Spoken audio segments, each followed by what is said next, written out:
Hello there, and welcome back. What is this place? Disconnected. Disconnected. Disconnected. Disconnected. Disconnected. Disconnected. Disconnected. Disconnected.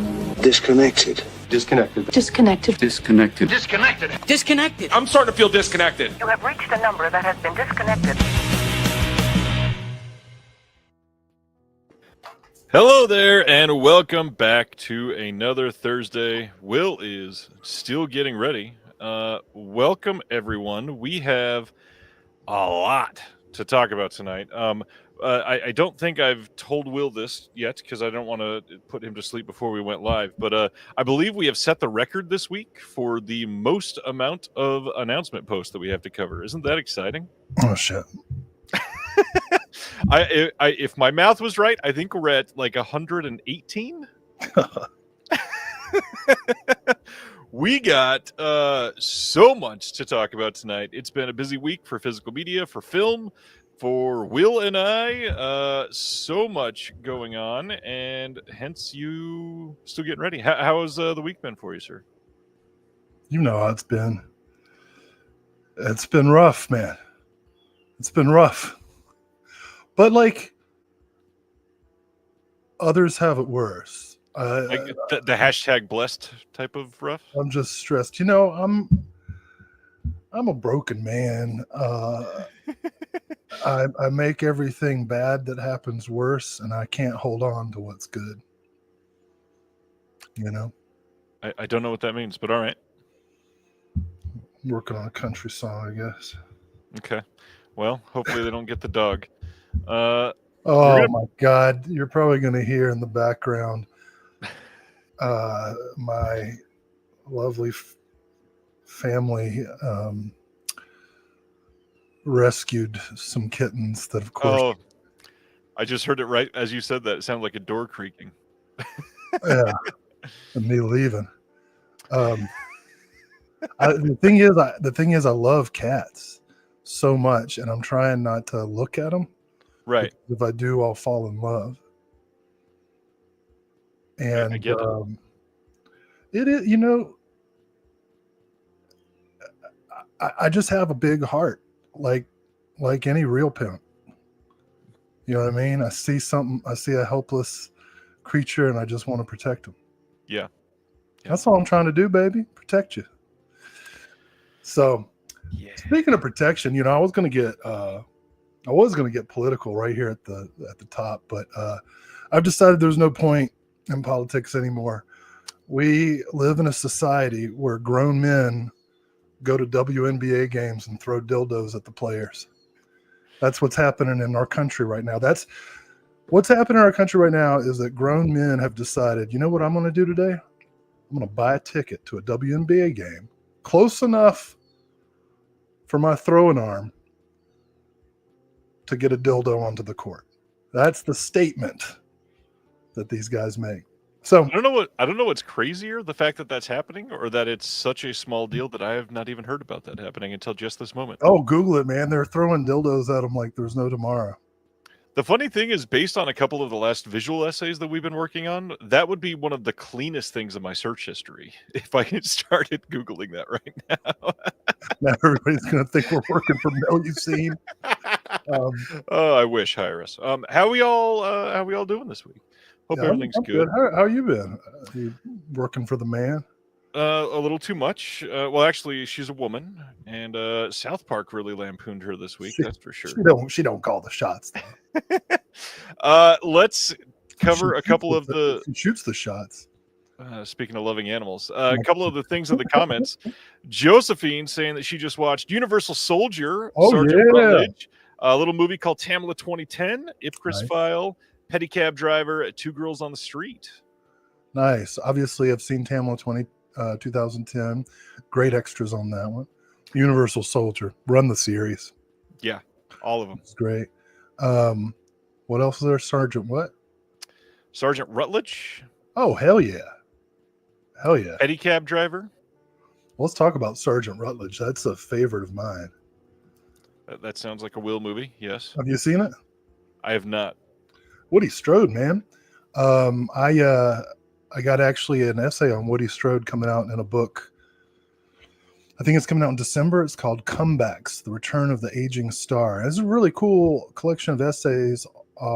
It's an academic collection of essays about, well, exactly what it sounds like, looking at the final film appearances of aging film stars. So in my essay on Woody Strode, I talk about both cuts of The Cotton Club, The Quick and the Dead, and Posse.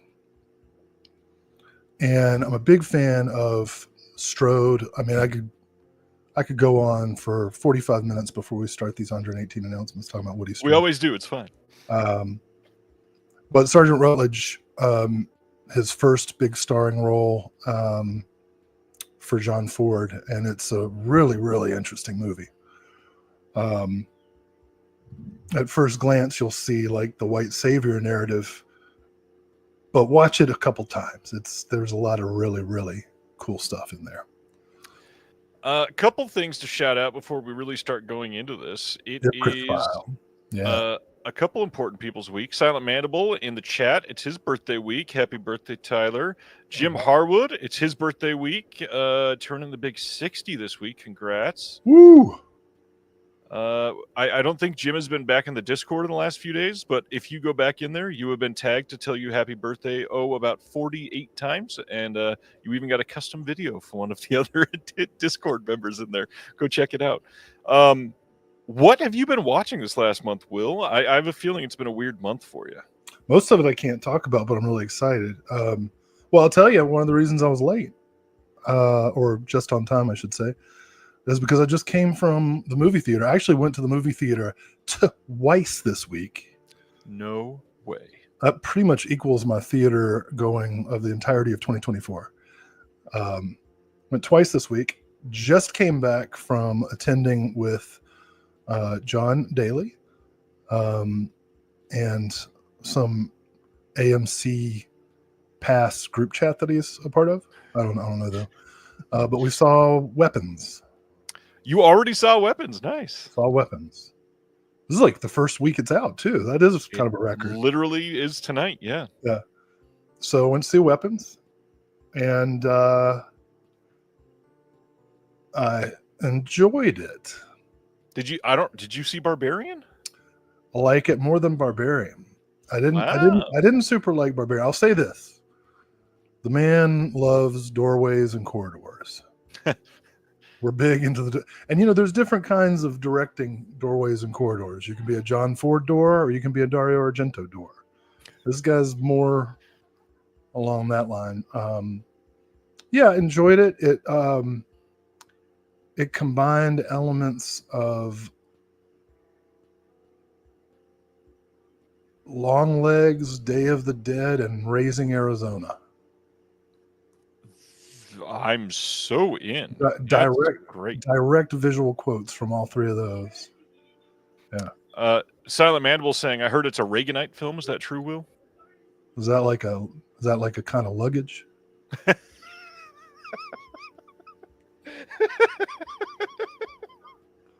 Define what you mean by Reaganite. Oh, that was a really good line. That was funny.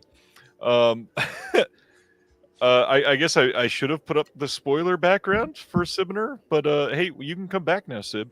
I'm not spoiling anything. I just said it visually quotes all three of those movies. What about at home over the last month? Anything that you can talk about? I also got this. World's Greatest Friend. Is that from John? Yeah.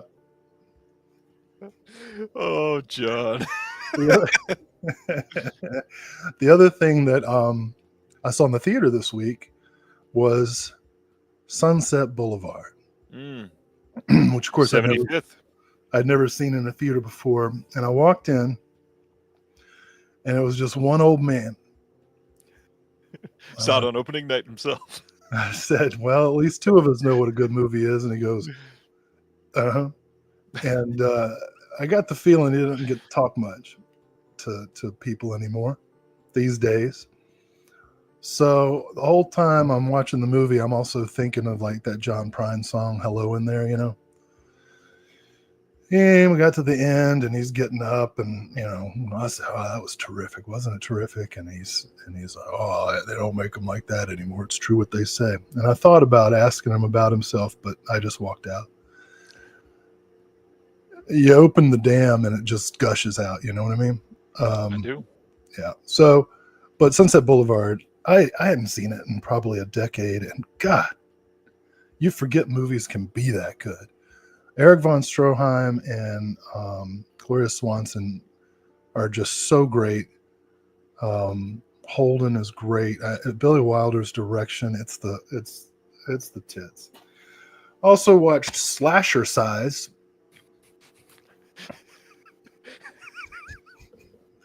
This isn't really a movie. Oh, the dichotomy of Will Dodson. This is good. I actually need this. This is a real workout video. Like a real workout video. But there's some between in the cool downs, there's a bit of narrative starring Joe Bob Briggs, Darcy the Mail Girl, Kelly Maroney, and Tiffany Shepis. I think I'm forgetting somebody.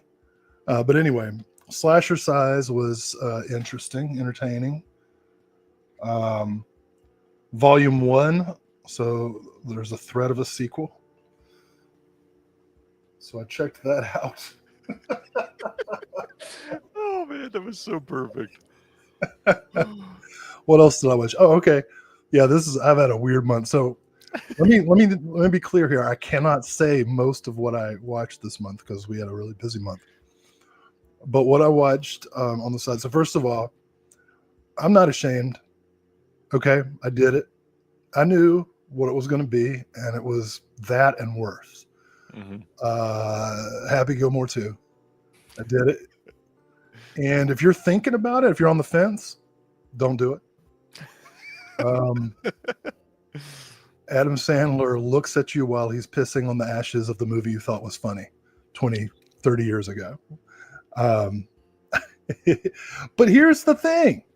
I saw another Happy Madison movie starring probably my least favorite member of that community, least favorite two members of that community. David Spade and Nick Swardson. The Wrong Missy. I watched it all. I watched the whole thing. And you want to know something? It wasn't as bad as you would think. I'm not recommending it. I'm not going to pick up the physical if there ever is one. But like, I watched the whole thing and I was like, well, hell, that had 3 acts and some credits. The story progressed in a way that made sense, and even the ludicrous parts kind of fit. So somebody. Oh yeah, Rob. I forgot Rob Schneider's in it too. my 3 least. I put Swartzen at the top of those 3 just for Grandma's Boy. That one was actually pretty good. But yeah, I saw The Wrong Missy, which is, in case you're wondering, David Spade pulls. And he goes on a blind date with like the worst woman ever. And then he randomly meets a beautiful woman with the same name as her. And they like fall for each other. But then he accidentally texts the wrong one to take on a weekend long destination corporate retreat. That's actually a pretty good premise for a romantic comedy, I think. It's not bad.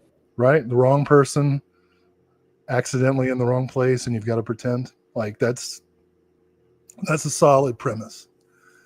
That's as far as I'll go with The Wrong Missy.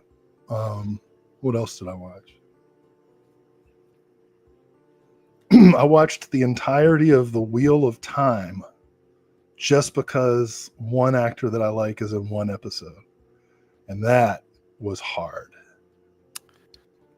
I don't even know what The Wheel of Time is. You told me about this. Yeah, I've never known what it was. It's like a 15-book fantasy series in the vein of Lord of the Rings. Was like Big Lots Lord of the Rings. You know what I mean? Which, hey, I'm fine with. Hawk the Slayer all day. Yeah. But,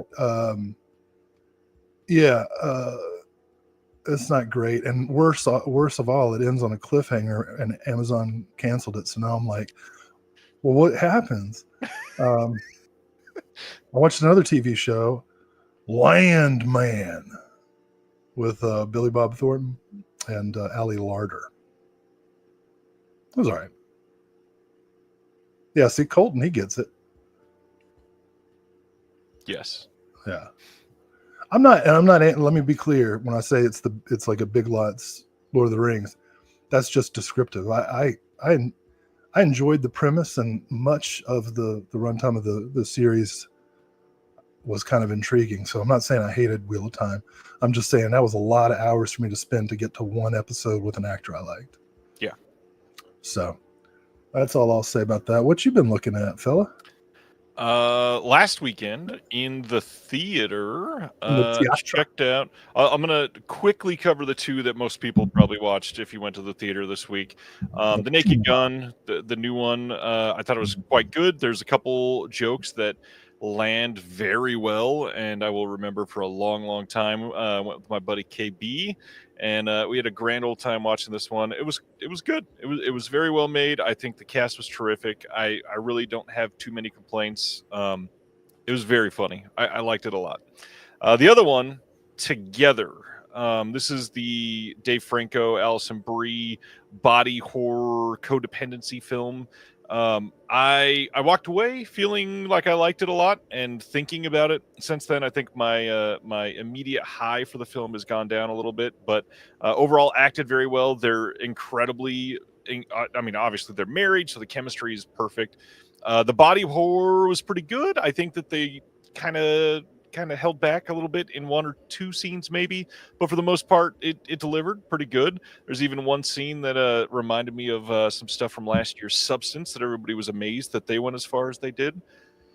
But the one that I really want to talk about is the one that I feel like hardly anybody got to see in the theater. I think it's already gone for the most part, and that is the brand new film starring Taron Egerton, She Rides Shotgun. This is a movie that just came out in not even, I don't think it was quite a limited release, but it barely got like a qualifying wide release. This is a movie directed by Nick Rowland that is about a father who just got out of prison, ends up with his daughter, and they are running, and they are in danger because of some people that he was associated with before, and it literally is like a father protecting his daughter while on the run, and it turns into this big crime sort of conspiracy thing, and it's acted so freaking well. Very impressed with it. The writing was very good. A couple technical things in the end that I didn't love. If they would have researched a little bit better, probably would not have been filmed the way that they did, but it was really good, and I think it's one of the indies that's going to be completely underseen. And I think this is one that people are going to come back to in a couple of years and go, "Damn, how'd I miss that?" Because it is very, very good, very good. And that's the ones that I can talk about from this week. Did you remember anything else that you wanted to bring up, Will? It's been busy. I just.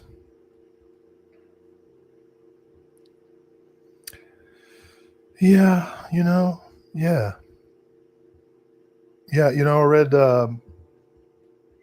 that around the world,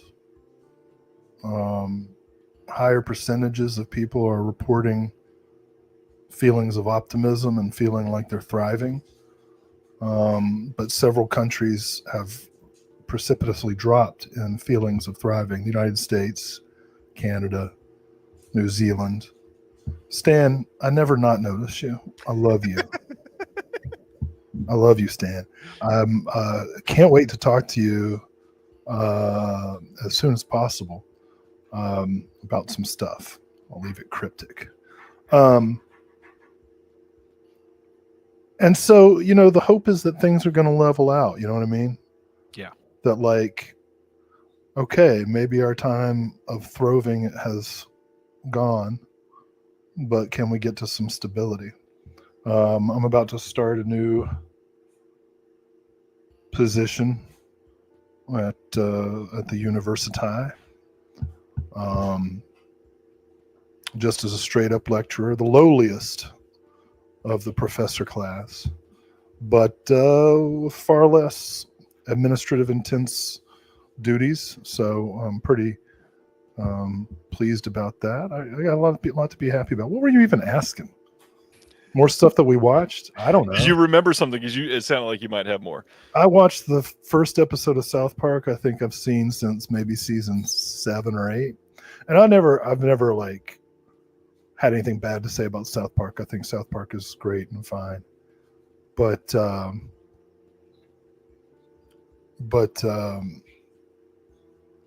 you know, ha ha ha, right? Like give them credit. They're like, go ahead and sue us. You know what I mean? Like, yeah, we're actual billionaires. Yeah. And so I appreciate that that at least one entertainer. I wouldn't call the South Park guys Hollywood types. I think they would not appreciate that. But at least one group of entertainers are not afraid to be political. So Colton asked where this research is coming from. This was reported in the today's edition of the New York Times, so it's fake probably, but well, it's bought and paid for probably. no, dude, Kazakhstan is like nipping on her heels in terms of optimism. Let's see. I'm looking through the comments. Bill asks if anybody's seen Weapons yet. I'm like, come on. Bill just got here, and Will already saw it. I saw it. He said it's very good. I did not say that. That's not true. Roll the tape. I said I enjoyed much of it. The whole time I was planning on saying to John afterwards, like, if I could have edited 30 minutes out of that movie, it would have been a gem. But the end almost earns the flab. So I get it. What you do? You got some pickups, or just how you feeling about? Well, I know how you're feeling. You want to talk about it? Well, speaking about the flab, maybe I should bring up the fact that I feel really weird wearing a hoodie in August, but I am freezing my ass off because I lost some weight, and so I'm like shivering here in my movie room in August, which is weird. So congratulations. I don't normally wear jackets on here, and this thing is like super big on me now. But well, I'm shivering. I'm shivering because my goddamn family keeps the thermostat at 60, and I turn it up, and it doesn't matter. There's so many hands coming through to turn it back down. You're supposed to own that thing. Every time I touch the thermostat, it's like that scene, the dream sequence in Day of the Dead. The hands just come out of the wall and turn it back down. That's really funny. Yeah, pickups. Did you have anything you wanted to share, Will? Yes, you go first. You do the pickups first. Sure. A couple here. Radiance just released their latest that I felt like I had to get. I mean, the word essential is in it. Essential Polish animation. This seemed like a win for me. I love animation. I literally just did a podcast episode on animation like an hour and a half ago. Literally just got this in, so I need to give this a watch soon. Love shorts, love animation. One that we're going to talk about tonight for a replacement disc, A24's Friendship. Really enjoyed this one. Funny movie. One that I am very eager to revisit in 4K. Joe Dante's Small Soldiers, 4K Steelbook just came out. And then next is from Cult Epics, one that I did a little bit of work on, His Motorbike, Her Island, Nobuhiko Obayashi's. This is the first of the 4 releases that I'm assisting Cult Epics with. And really great art by Sam Smith, friend of the channel. And then the last thing, I normally don't have it this quickly, but considering he's in the chat, I'm going to highlight this guy who's in it. Connor Holt wrote twice for this issue of the Physical Media Advocates. Aaron West, who's in the chat, is also interviewed in here. Stan, who's in the chat, is a big part of this one. Incredible issue, if I can say so myself. We got 2 pieces about Mr. Burt Reynolds, which is why he is the big cover story on this one. We'll talk about this one tonight as we get to it in the announcements. But I'm gonna show a couple things off that are in the pages in here as we go through. But that's my big stuff. What about you? Well, I don't know if you heard, but there was a Criterion sale. What? So Got the Sorcerer there, William Friedkin. With Nail and I. And friend of the channel, Sean Baker there, Prince of Broadway. Nice. Good movie. Like a Drugstore Cowboy. Got that one as well. And I got a couple of their Janus. I got the Beast and Totem. And then the other thing I'll bring, I don't want to criticize because I know doing this stuff is hard. But many, many, many moons ago, I backed I'm a sucker for silent films. Mm-hmm. And I backed a Kickstarter for, it's really more of a documentary about a fishing vessel going around Alaska. And I love snow. And so I backed an Aleutian adventure. And the thing about it, it looks terrific. I'm happy that I backed it. I just kind of luxuriate in the images. You're looking at these men and dogs, long dead, but thriving at the time. But this took a little over a year from pledge to fulfillment. And they misspelled the name of the name of the guy, or the name of the ship, in the first line. P.E. Harris, which is Harris. On the back jacket, it's spelled with an E. And it was the first thing I noticed when I took it out of the wrapping. I'm like, yeah, a year. And every time you send an email, the title's in there, and here you go, misspelling it on the back. I know that none of the boutiques we work with would ever be that sloppy, but sometimes the QC is a little too much. Yeah. Yes. But anyway, it looks terrific.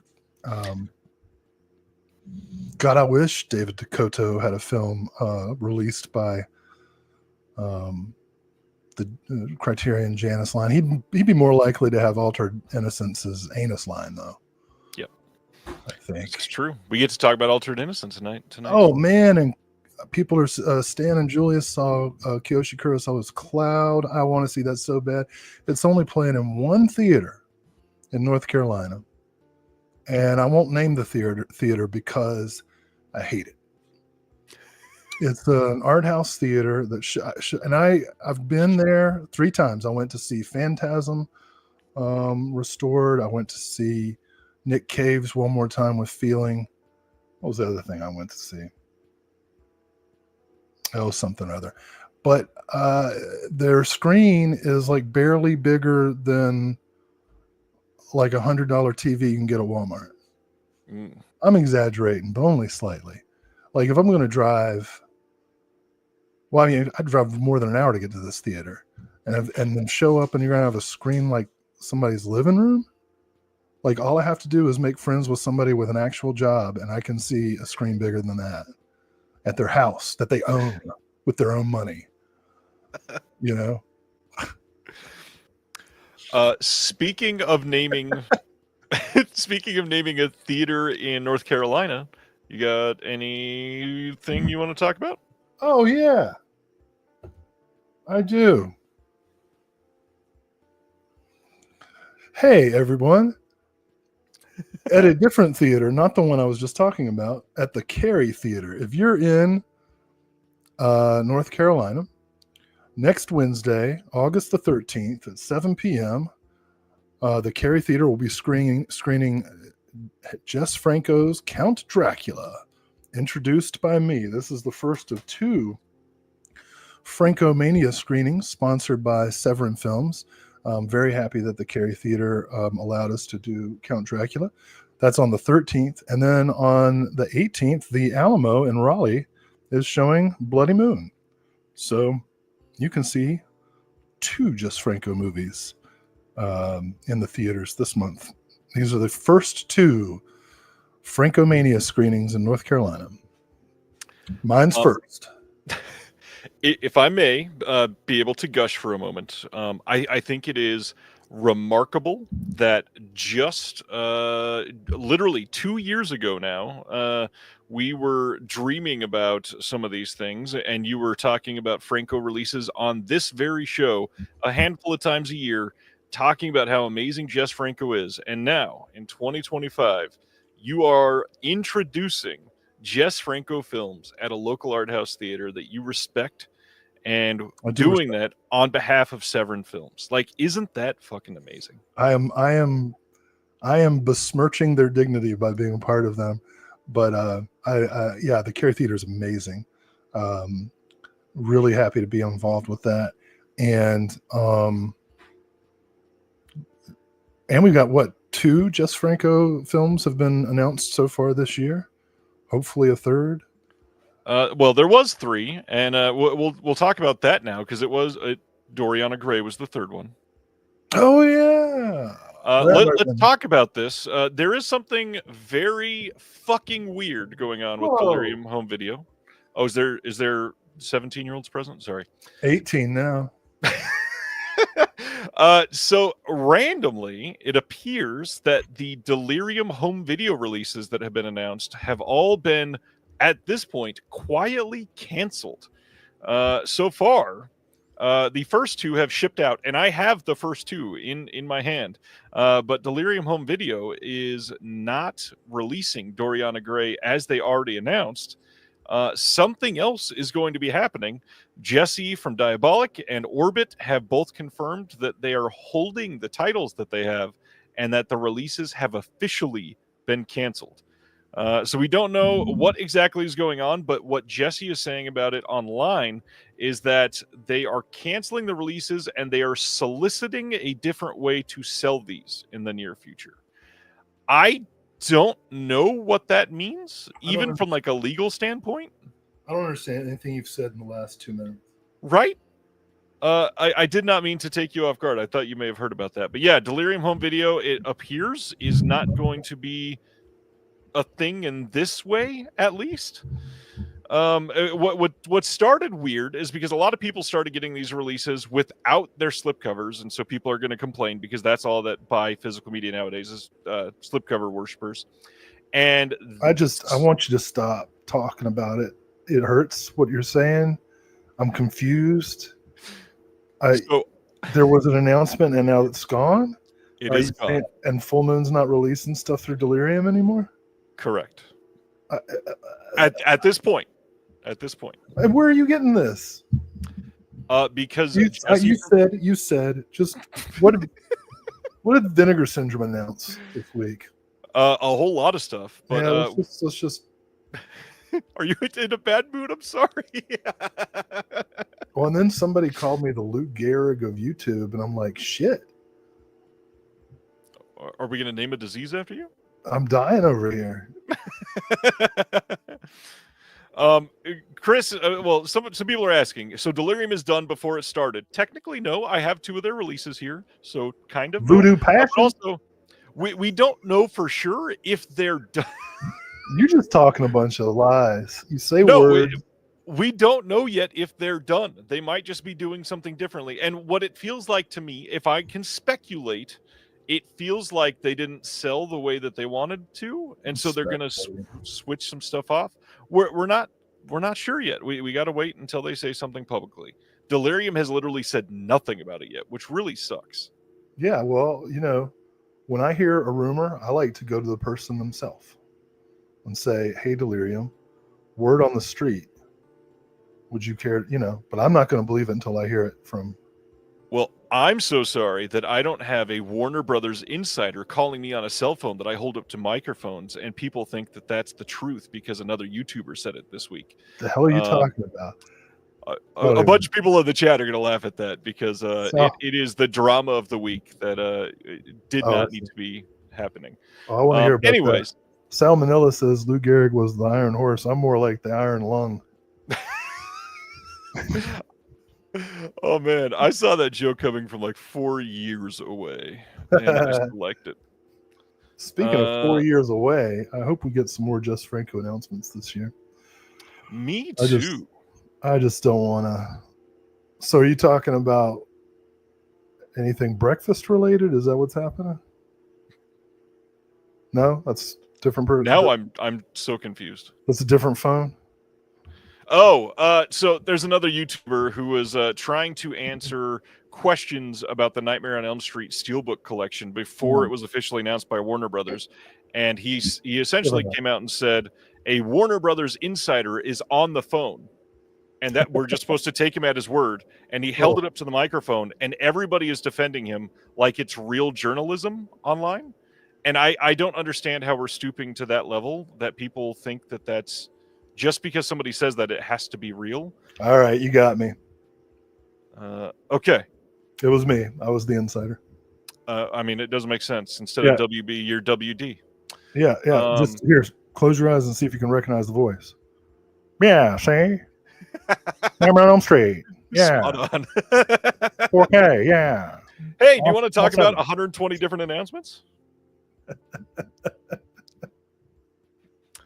Yeah. Let's do it then. Let's talk about Larry Fessenden to start off with. We got the one with the new guy too. Hey, Dark Sky Films, as part of their Dark Sky Selects line, are re-releasing the film "We Are Still Here" from Larry Fessenden for its 10th anniversary here. That's what we're going to be saying that in about 5 hours. Yeah, we're still here. Anybody else? This got a new a couple new featurettes, new commentary with the director Ted Giogan, and this new cover art that nobody liked, and I'm very curious about it. Nobody liked it. Yeah, everybody complained about this. Well, I know. I tell you what, they found the three men with the highest foreheads I've ever seen to be on this cover. This I feel like I'm about to scale the Alps.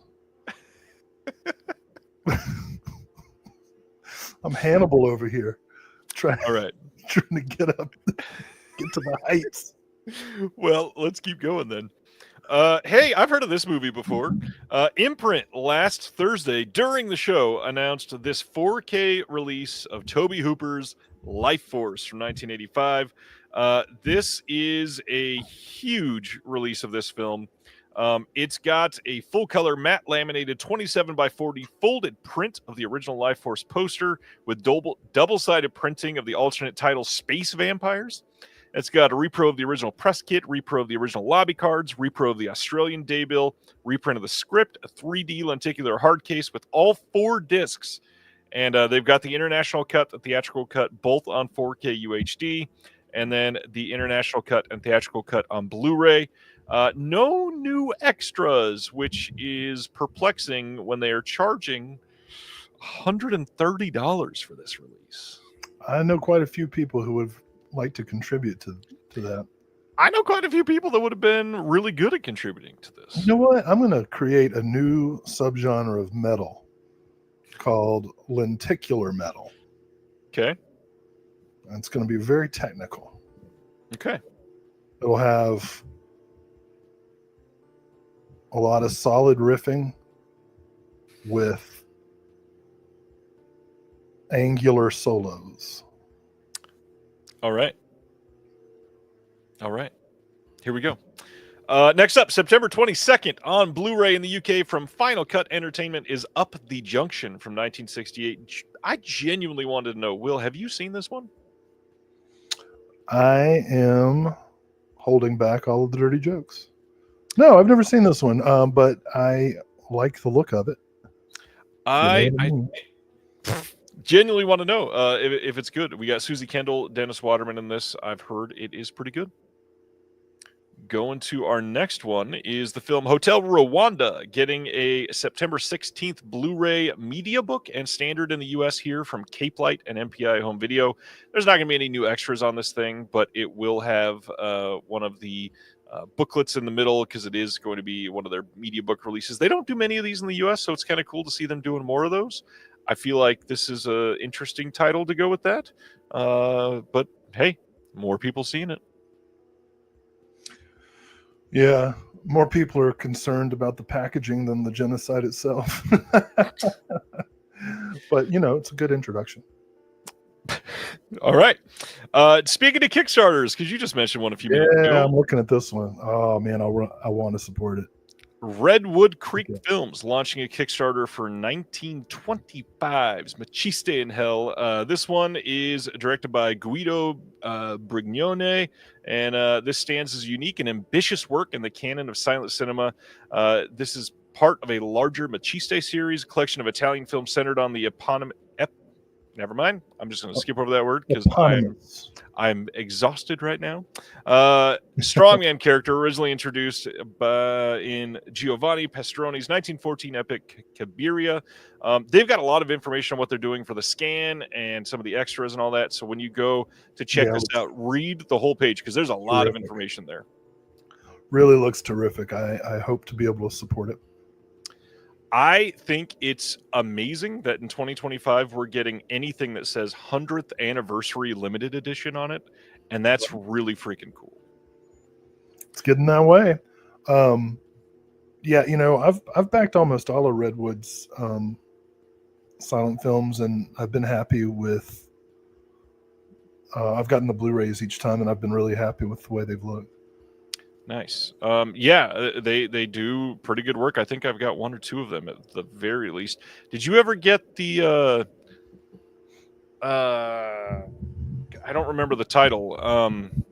Anyways, I'm sure you said you've got all of them. So yeah, I'm sure you've got it. I'm going to keep going. Oh geez. We are already at Vinegar Syndrome, Will. Isn't that weird? Because they were so early this week. We are getting into the VS releases and OCN, so all the partner labels. We got a ton of stuff to cover this week. First up is one that we knew about. We've got Sergeant Kabuki Man NYPD here in 4K this month. This is a Vinegar Syndrome mainline title, so if you're a subscriber, you are getting this.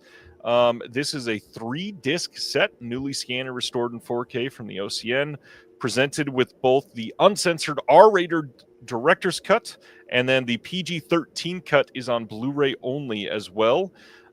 This has an archival commentary with Lloyd Kaufman, new commentary with James Branscombe, Nick Vance of the Cinematic Void podcast, new featurette with Kaufman and film programmer Jesse Berberich, new interview with the actor Bill Whedon, new interview with the actress Shire McClure-Wright, new interview with the special effects coordinator Pierceless Loons, some archival extras from Troma, and then a 40-page perfect bound book with new essays by Chris Shields, Austin Trunick, and Jesse Berberich.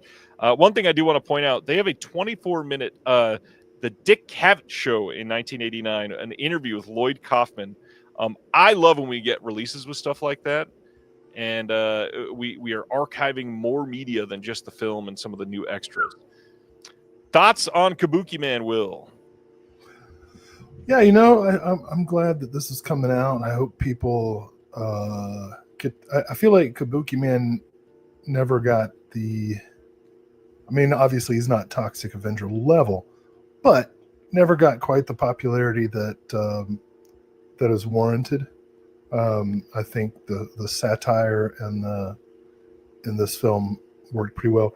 This is the first time I'm going to see it outside of a VHS, I think. So I'm pretty excited about that.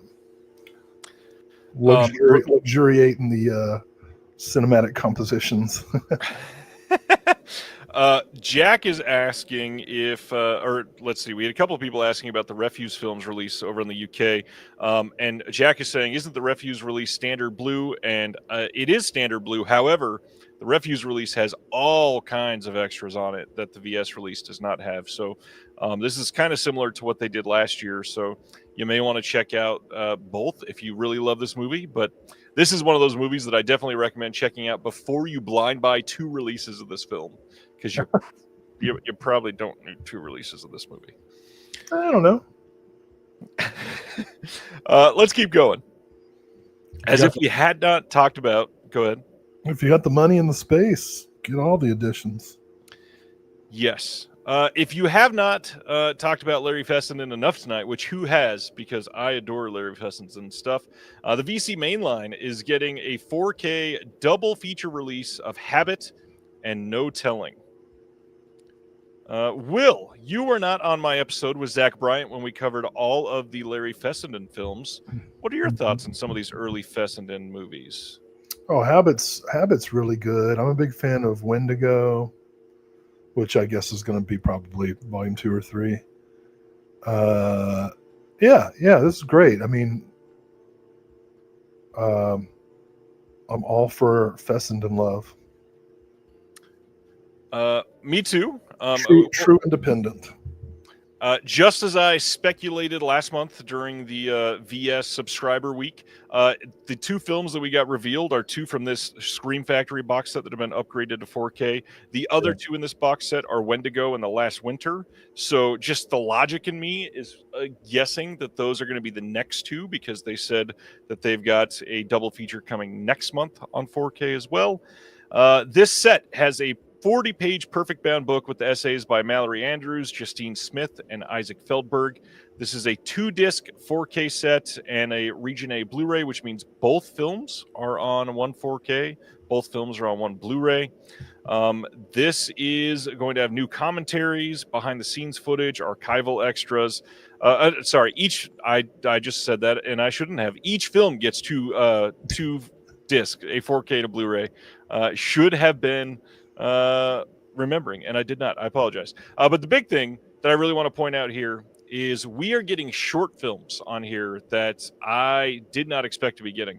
There's stuff from like way back in the 70s from Fessenden, and I am very excited to see some of those, because I don't believe they were in the Scream Factory box or any of the previous releases. So the fact that we're getting all of these is really cool. When we were doing that Fessenden episode for Reconnected, I tried to track down everything, and there was some stuff that you just couldn't see. So this is extremely exciting to me. I love his work. I think Habit is pretty much a masterpiece out of his filmography. I really like No Telling too, but Wendigo's a really great movie. Yeah, this is cool. This is very cool. I wanted to address something from the chat just because I was curious. You probably know, Ryan. Rafa Philandro's asking if any of us know about a company called Screenbound. Do you know them? I'm not familiar. I do. Screenbound. They've got. They're a very like mainstream type of label. I would put them akin to Shout Factory in terms of like their most basic releases from Shout Factory are about what you would get from Screenbound. Oh, okay, cool. You Continuing. know your stuff, man. I don't know how you do it all. I try. Speaking of shooter, this next. Speaking of shooter, this next one. This is from Vinegar Syndrome, shipping at the end of this month on Blu-ray. As this is a mainline title, so if you're a sub, you are getting this one as well. This is Playroom from 1990, starring Happy Gilmore's Christopher McDonald. This one and Dirty Work. Well, yes. This one says, when he was a young boy, Chris's entire family was slaughtered during one of his father's archaeology digs at a remote monastery nestled deep in the mountains of Yugoslavia. His father's assistant was arrested for the murders and consigned to a psychiatric hospital. Still plagued by nightmares about the incident as a man, Chris resolves to tackle his demons headfirst by returning to the monastery, where he hopes to complete his father's quest of unearthing the tomb of Ilyach, a torture-obsessed child prince who, legend has it, made a pact with an ancient Slavic demon for eternal life. But no sooner has the excavation gotten underway that Chris starts behaving erratically, becoming obsessed with locating the tomb and teetering ever closer to the brink of bloody madness. Well, hell, that's basically the plot of Happy Gilmore 2. It's actually kind of close. I'm not. You tweak a couple of the names there and take out the demonic part, but it's basically the same thing. Yes. Yeah, I'd never seen this before. I'd seen the cover art, so happy to pick this up in the subscription. Yeah. Michael's saying subs get it, but what about DOMs? No, you have to go earn that. You gotta bring it home. Next up is coming as part of the VSA line, and that is Robo Warriors from 1996. I don't know why, but this screams like a Will movie. Is this a Will movie? Well, we all love James Remar, but isn't it supposed to be in the same universe as Stuart Gordon's Robot Jocks? Am I reading that correctly? Something like that, yeah. Yeah. Okay. I think. I don't know. I'm not seeing it in here now. So, check it out. This one, scanned and restored in 2K from the 35mm Inner Positive, commentary cinematographer John Stokes, moderated by Walt Cha. We got a new making of doc featuring interviews with the director Ian Barry, producer Lucas George, visual effects supervisor Sam Nicholson, and the cinematographer John Stokes. A double-sided poster as usual, and comes in the limited VSA packaging. Yeah. James Remar, check it out. This one we've got from the VSL line, Castle of Evil from 1966, shipping on Blu-ray this month. Tell you what, they keep making new Dexter shows, and I would love to see Dexter in one of those Robo Warrior. Dexter goes to space. Yeah. It would get kind of meta, like which one's the dark passenger? And then James Remar can be like, "You can do it." After Dexter goes to space, can we do Dexter in the Hood? Yeah. Oh, well, yeah, these days probably. That'd be produced by Dean Cain, Mel Gibson, and we only got a couple years left of that, so let's jump on that one. So this VSL release is a Castle of Evil on Blu-ray, a delightful blend of Agatha Christie-style nail-biter, mad professor thrills, and plentiful other mid-1960s B-movie tropes. It's an entrancing early color instance of genre film, directed by Francis D. Lyon, who did Cult of the Cobra and The Girl Who Knew Too Much. We got Scott Brady in this one, and it's scanned and restored in 4K from the OCN. We got a commentary with Jonathan Rigby and Kevin Lyons. We got a commentary with Bill Bria and Ashley Coffin from Bill and Ashley's Terror Theater podcast, who just did a really charming episode of Screen Drafts. Everybody should check that out. They did standalone sci-fi films. Good episode. We've got extra on here, an interview with the professor Paul V.M. Flesher at the American Heritage Center. I love these type of releases through VSL. I hope that they continue to shed light on stuff like this. Yeah. Okay. You remember when I first started coming on this show and like had smart things to say? I do, yeah. And now I just come in and I'm like, yeah. That's because I took all your smarts throughout the week, I think. I'm getting dumber every month. Well, let's get everybody excited about this 4K release from Cinematographe this month of Mixed Blood from 1984. This is a characteristically grimy descent into urban malaise that is often punctuated by moments of gallows humor. This one is Paul Morrissey's debut on 4K and Blu-ray for this title. And this is going to be a 2-disc set. You get a 4K and a Blu-ray disc. New commentary with Howard S. Berger and Steve Mitchell. New interview with the casting director, Leonard Finger. New interview with the editor, Scott Vickery. New interview with the producer, Stephen Fireberg. New visual essay by Chris O'Neill on this one. Some archival extras. And then new text essays by Madeline Sutton, film historian Erica Schultz from the Unsung Horrors podcast. Nice. And someone's favorite productions. Love you, Erica. An American experimental film expert, Paul Attard, alongside archival images from the Paul Morrissey Film Trust. Mixed Blood, my friend. Anything on this one? Well, I'm glad at least one Morrissey likes Mixed Blood.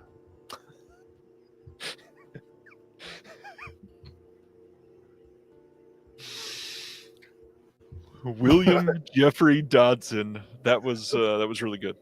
You know Jeffrey's not my middle name, right? Oh, I know. It just works. Okay. I will continue to say that forever. Okay.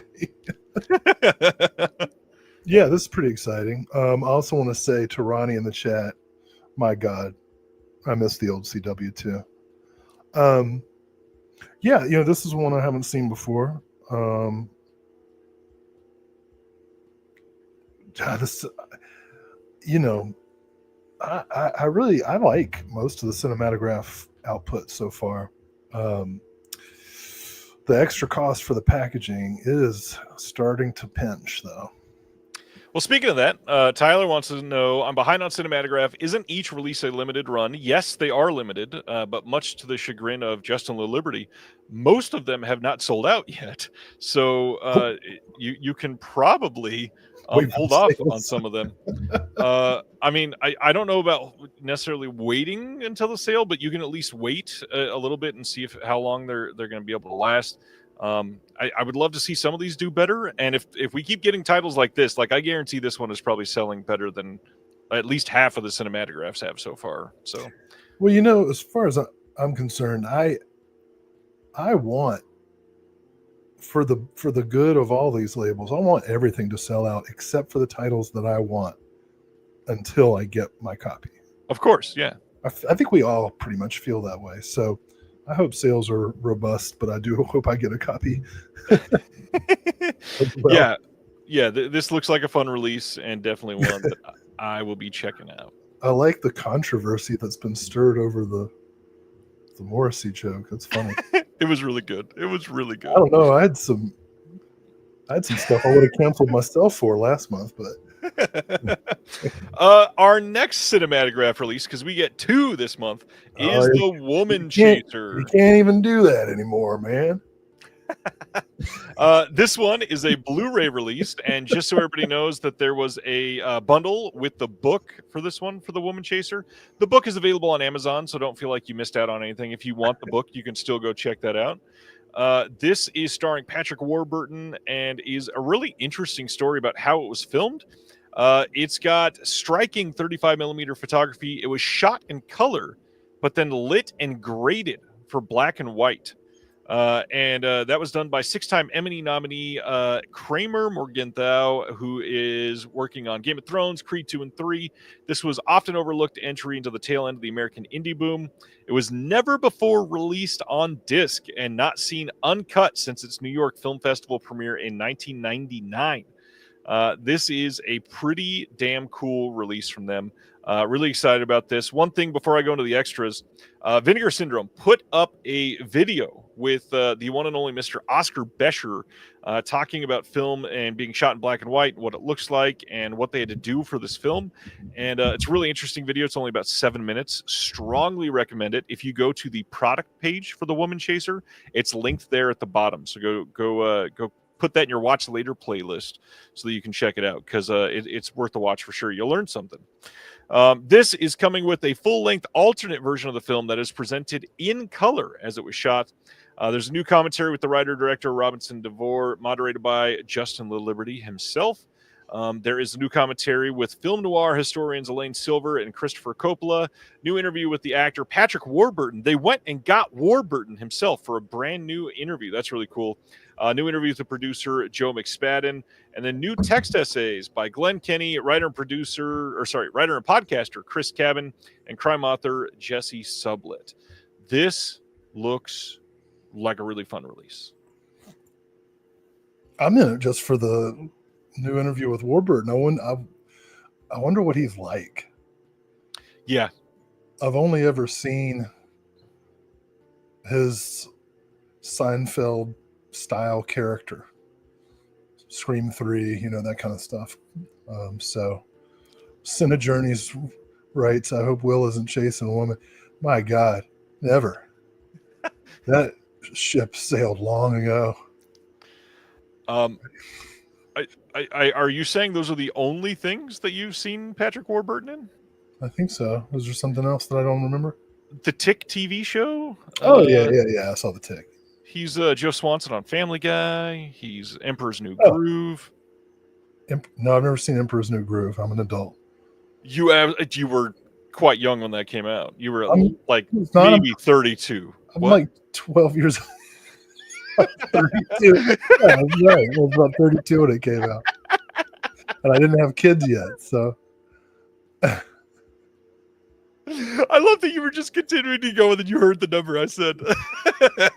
No, genuinely, Will, knowing you would love the Emperor's New Groove because it is. You don't know me. You don't know me. Nobody knows me.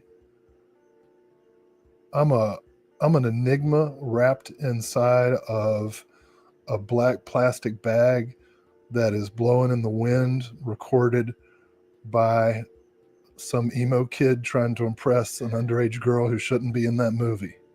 I have never heard a more accurate description of a person. All right. We are like 7 announcements into this. We're going to keep going. Oh, yeah. Vinegar Syndrome is also putting out on paperback as part of their VS Press line the Basement Tapes. If you're a subscriber, you get a $10 discount off this book. But this is a curated deep dive into the eclectic VHS archive of The Basement, a studio and art collective based in San Francisco's Mission District. This offers a unique look at their collection, shaped by a fascination with greasy horror films, obscure science fiction, niche special interest nightmares, and exploitation cinema. This serves as both a visual archive and a passionate tribute to these often overlooked pieces of analog media history. This would be really fun to look through. I don't know about buying it for myself, but yeah, check it out if you're into it. You know, the thing about Enigma, the musical act, is if you're a younger Gen X or an elder millennial, the sound of Enigma will be very triggering because that's what you heard every time your parents were having sex.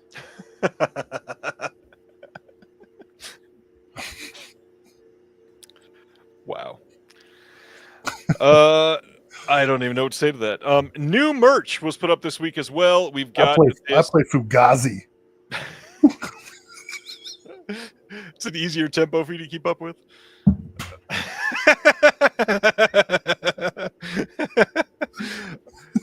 VS put up this Knights Rain shirt and then a stainless steel pint cup.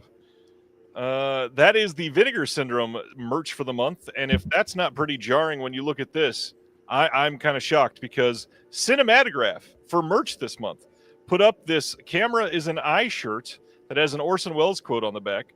They put up this Cinematographe shirt with this giant picture on the back. What? They also put up these socks, this bottle, this koozie, and this Cinematographe time sticker, and then this Welcome to Cinematographe sticker. That is so much merch for Cinematographe. That's a lot of merch. In one month. It's all over the place with the branding.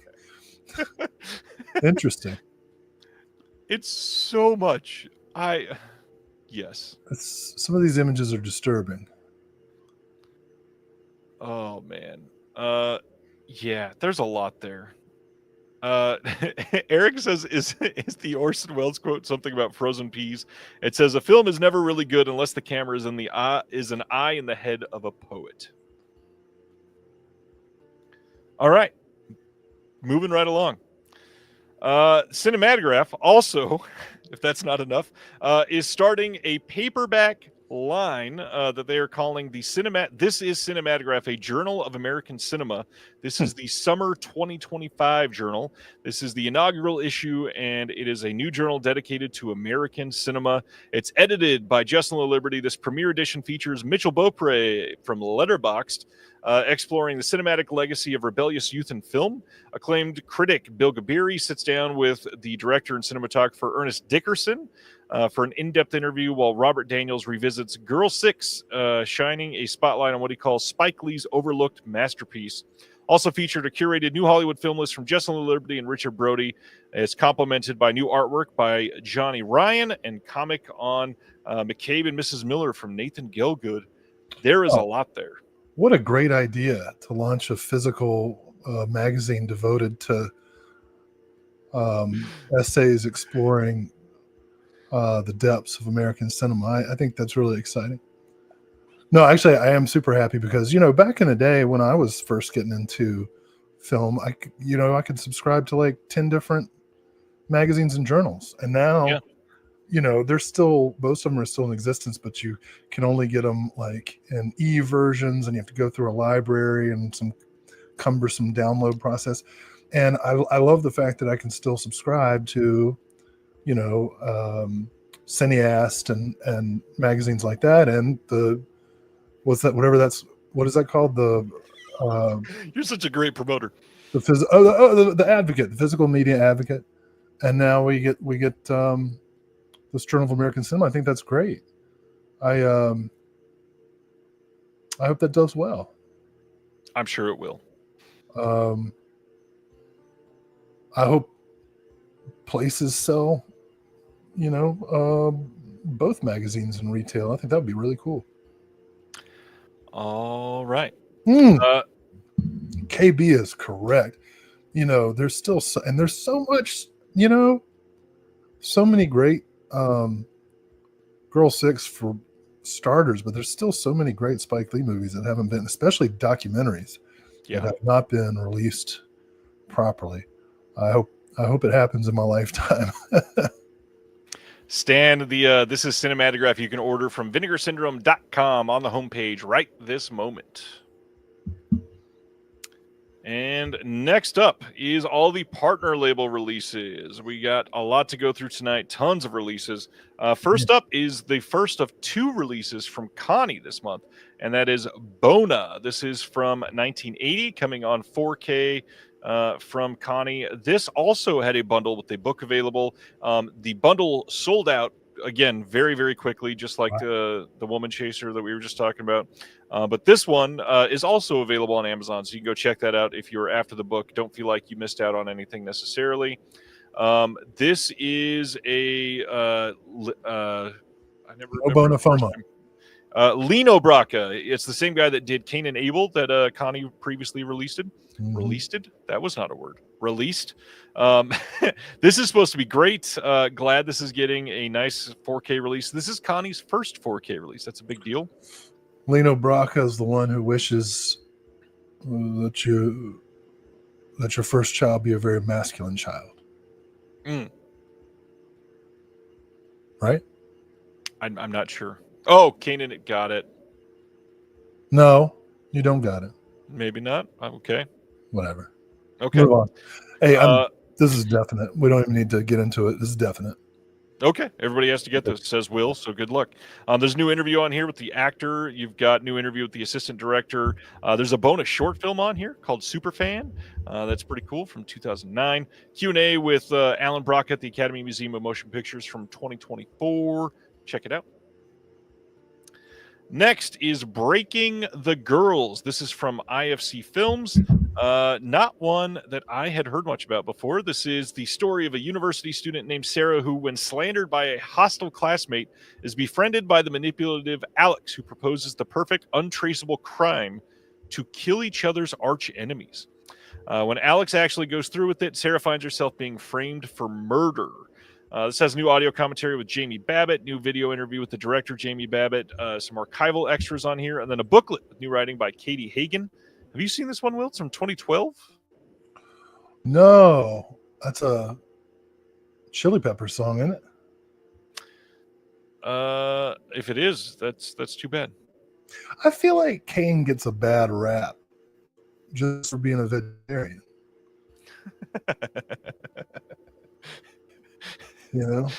That's some propaganda. What that is, that's some McDonald's propaganda. I'm going to go ahead and say that this does not look like it was made for me, but go for it. You are breaking up, by the way, Will. Your internet is going in and out, just so you know. Ronnie is saying in the chat that this is barely a step up from a Lifetime movie. Ronnie was disappointed considering it's from Jamie Babbitt. That is good to know. My internet's fine. I think it's you. I am hardwired into Google Fiber. It better be okay. I love it when you talk dirty. Mud. I am getting 1.1 gigabits down, sir. What is my upload speed? Because I guess that's more important. Stop that. I'm going to have to change. Okay, I'm at 920 megabits up. I think it's not me, actually. I don't even know how to tell that. I have 5 little arcs. I think this is Aberration's first time seeing you. He says, "Is this Will guy drunk?" No. You should go back 2 years, and the answer will be yes. Hey. We don't shame people in recovery here. No, not at all. It's not shameful. I'm very proud of you. Wow. Next up is from I Agfa. thought you deleted all those for my safety. No, those are still in a hard drive under my pillow. Agfa Again. has put. Go throw it at a WNBA player. Oh man, Agfa putting out the Drug-O-Rama video party this month. This is from 1968 to 1970 and covers Help Wanted Female, Hedonistic Pleasures, Alice in Acidland, and Love The that. Hard Road. Alice in Acidland is one that people have been dying to get again because it was available for a while and hard to see for a bit. These are like drug scare films. These are like after school specials and weirdo tripped out 1960s amazingness. We've got a region free Blu-ray preserved from the original Something Weird SVHS tape masters. There are stoned trailers and drive-in snipes, promotional gallery, and then you can watch the full uninterrupted program in all-night slumber party mode. There's also a booklet with essay by Something Weird's Lisa Petrucci herself. This is cool. It's missing the drug scare film that I want the most, but that is immaterial. This is a definite pickup, immediate pickup. Alice in Acidland's worth the price by itself, so I can't wait to see the others. The one you want the most was not on their first drug scare release, no? The one I want the most, Blood Freak. You ever hear of Blood Freak? Oh, it's the Countless best. times. But have you seen it? I have not actually, no. Bro, it'll change your life. Anybody who sees Blood Freak and it doesn't immediately jump into their like top 20 movies ever made is a heartless son of a bitch. Well, those are big words from Will. Jack Kane, the turkey one? Yes.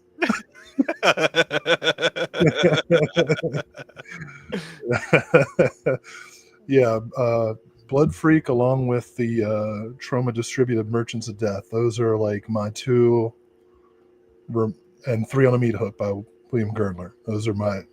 That's my holy trinity of as yet unreleased on high definition Blu-ray disc titles. All right. Next up. Umbrella putting out the Emu War. This is one that they'd already released in Australia. This is if you're in the US or I think it's elsewhere. pronounced Emu. Sorry, Emu. Emu. I don't know. This is the same disc as what they put out in Australia. So whatever you have on that disc, you're going to be able to get on this. So if you already have that disc, you probably don't need this unless you're super after their US slipcovers or something. Yeah, I already had that Umbrella release, so I don't need this one.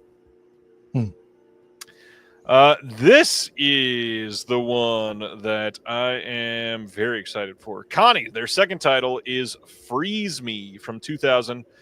This says 5 years ago, Chichiro was raped by three men. The crime was captured on video. Its images hanging over her life like a sword. What? I started to laugh at something that Paul said in the chat and then realized I was laughing while you were describing a rape revenge movie. This says, having Oh, left serious. her rural hometown for the big city, she has managed to start anew. She works an office job and is about to marry her boyfriend when one of the assailants shows up at her doorstep, threatens blackmail, and warns her they are back. It is happening again. Now waking to a recurring nightmare, Chichiro is shocked into an unexpected set of actions that will keep her abusers close forever. Says it's one of the most memorable Japanese exploitation films of the 2000s. Takashi Ishii's Freeze Me places a heavier emphasis on stasis, anger, and the haunting effects of sexual assault than is usually customary for the rape revenge genre. This is going to have a 2K restoration, an interview with the cinematographer Yasushi Sasakibara. That's from this year. We've also got a booklet with new writing by Sam Deegan in the booklet. Yeah, I've heard nothing but great stuff about this film. The only thing that I don't love is the back of the slipcover, because I feel like you left something on the design instead of showing us the actual design. But other than that, I'm not like a slipcover freak, so I'm cool with it. But it's for you to picture it. You know? Okay. I'm kind of blown away that the like advertising copy is basically Like, you know how rape revenge movies are hard to watch? Well, this one's even harder. But yeah, I've read about it before. I've never seen it. This is something I want to do.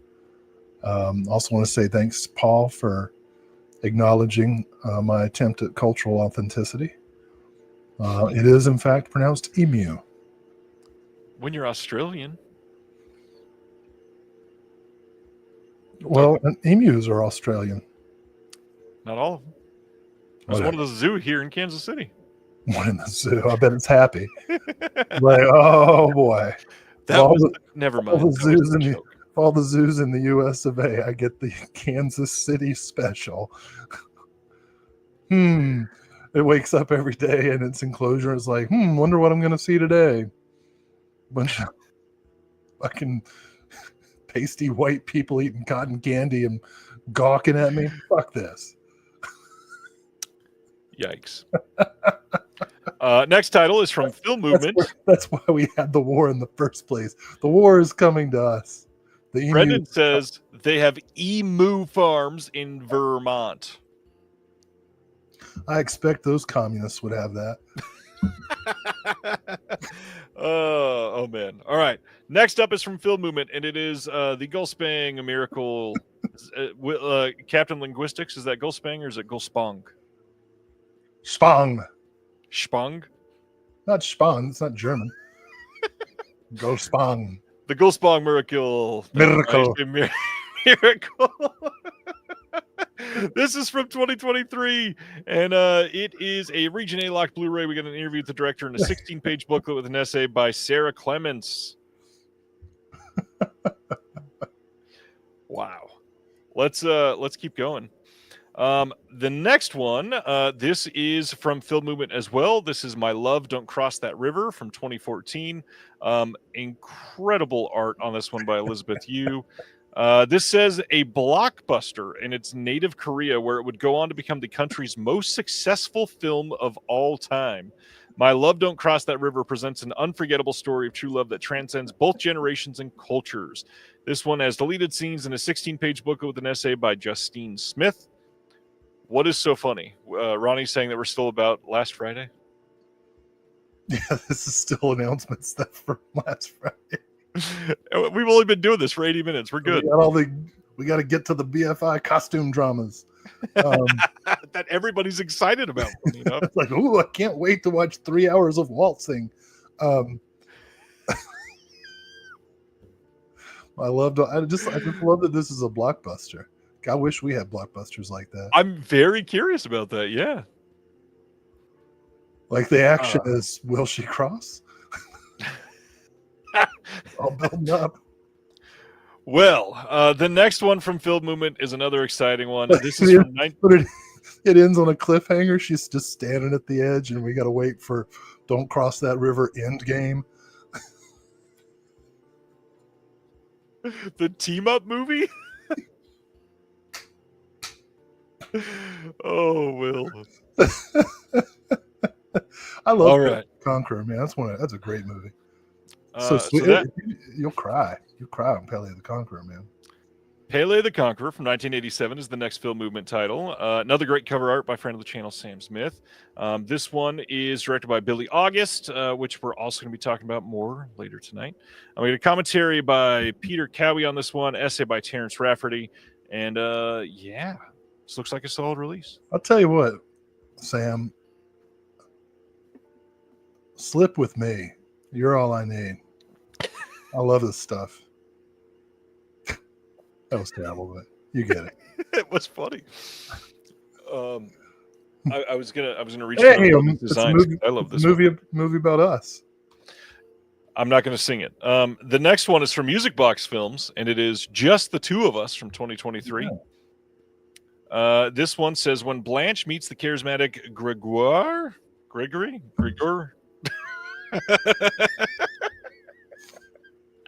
What? Oh, it's the story of Gregoire and Blanche. Oh man, that was fun. This one says she thinks she's found the one. Their passionate affair develops quickly, and they soon marry and relocate far from Blanche's family. As her new life begins, Blanche finds herself caught in the grip of a deeply possessive and a dangerous man, desperate to escape. Just the Two of Us is a closely observed and emotional domestic thriller. Running an emu farm in Vermont. This one has an audio commentary by Will's favorite, Alexandra Heller Nicholas. We're going to interview with the director and a photo gallery, trailer, and all that fun stuff. Okay. Rafa saying, did you know the Black Phone 2 horror film would hit the cinemas in October 2025? Sequel will be more violent. I mean, God, did the first one come out in 2021? Did you see the first Black Phone movie? It's Dr. Dodson, but no, you know what? It's been sitting in my queue for 4 years, apparently. I have not yet seen Black Phone. I do want to see Black Phone. And now I guess I need to see Black Phone because otherwise I shan't be able to see Black Phone 2. I gotta be honest, I didn't really want a sequel, and then they made an incredible trailer, and now I'm definitely gonna see it. Oh man, this is a crazy looking release. So Saturn's Core this month, they are putting out My Crepitus, I Never Left the White Room from 2000. This says, travel through the depths of a deranged mind and experience firsthand the violent hallucinations of an incarcerated psychiatric patient. Trapped within the confines of his white cell, Jeffrey Pryor struggles with his deteriorating grasp on reality, while a psychiatrist, Dr. Nathaniel Beck, tries to unravel the secrets behind his daughter's brutal rape and murder. What's crazy is that this was originally associated with Toe Tag, and this has been hard to see, and they've got all kinds of stuff in this. If you look in the extras, I believe Ross is saying that this has 14 hours of bonus features, or 14 hours total of on-disc content. Wow. That is craziness. Absolutely insane. This has the original cut from 2000 with new optional commentary, a 2025 director's final cut version with new optional commentary. Art Edinger and Max Almeida is on that one. We got 30 Years Living with Mike Crepitus, new interview with Michael Todd Schneider, new career retrospective chat with Michael Todd Schneider, a bunch of archival stuff, some featurettes, and then a tribute to Sanity 2002 prequel short. We've got an archival 2002 director's interview. We've got some other archival stuff. And then Last Maggot Standing Birthed, 119-minute long, 2 feature-length docs. That's the first one. The second one is Last Maggot Standing Hatched, which is 112 minutes long. There is so much on this. More interviews, music videos. I don't even know what to cover. Just so much. Bum, bum, bum, bum, bum, bum, bum, bum, My Crepitus. Exciting. Next up, VHS Hitfest is putting out Permanent Damage from 1992. This screams like that other movie that I never remember the title of, that you made me watch the first 20 minutes a couple weeks ago. The guy sliding on the ground. Oh, Skid Kid. Skid Kid. I talked about this last week too because I loved that movie. Yeah, a suburban gangster story. Stay the fuck out of the suburbs. You ain't from the suburbs. You don't understand the suburbs. And then the back, there's a price to pay for being a gangster. Money, power, women, and death. The price to pay is women and power? Well, to quote Jody Ernst, we're all going to die. So I'm not sure being a gangster's got anything to do with it. Yeah, that looks fun. Rafa asks if we've seen the Smile movies, and I have to address it because I have seen them, which is a rare thing for newer movies. It is. I liked them very much. I think the second one is much better than the first one. Yeah, and I've talked about it on here before, how I took my wife to see Smile, and it was like everything that could personally trigger her, like wrapped into one movie. Yeah. And then we go to watch the second one, and it's like that, but worse. And now the protagonist has the same name as her. Yeah. So Smile 3 is going to be filmed in our house. Starring your kids. So Permanent Damage is a new transfer from the original master. Commentary with the cast and crew, interview with the director and cinematographer, a short film, a trailer, and then footage from the movie premiere. Still, yeah, okay. Next up, Raging Grace is the next title from Brainstorm Media. This is from 1992. This says an undocumented immigrant begins Oh, here we go. working as a caretaker for a terminal old man, uncovering a terrible secret haunting the lavish home. That's quite the oxymoron, isn't it? Raging Grace. We got an audio commentary with the director here. We got a video conference with the director and some other individuals from the film. Lulu Wang, the director of The Farewell, is the other one on there. We got behind-the-scenes footage, storyboard, stills gallery, and then a booklet with an essay by Walt Cha. Walt Cha does some great writing. It's a video conference. Is that like where we have to talk about why my kid's not doing well in math? It just means Zoom chat. Okay. Raging Grace. The intonations there were spot on. Next title is Decanolag, putting out Redlands from 2014. And yet again, this was bundled with an exclusive item. This one is the Redlands zine that Decanolag created just for this. It was limited to only 100 units and sold out before I could even get to post this announcement.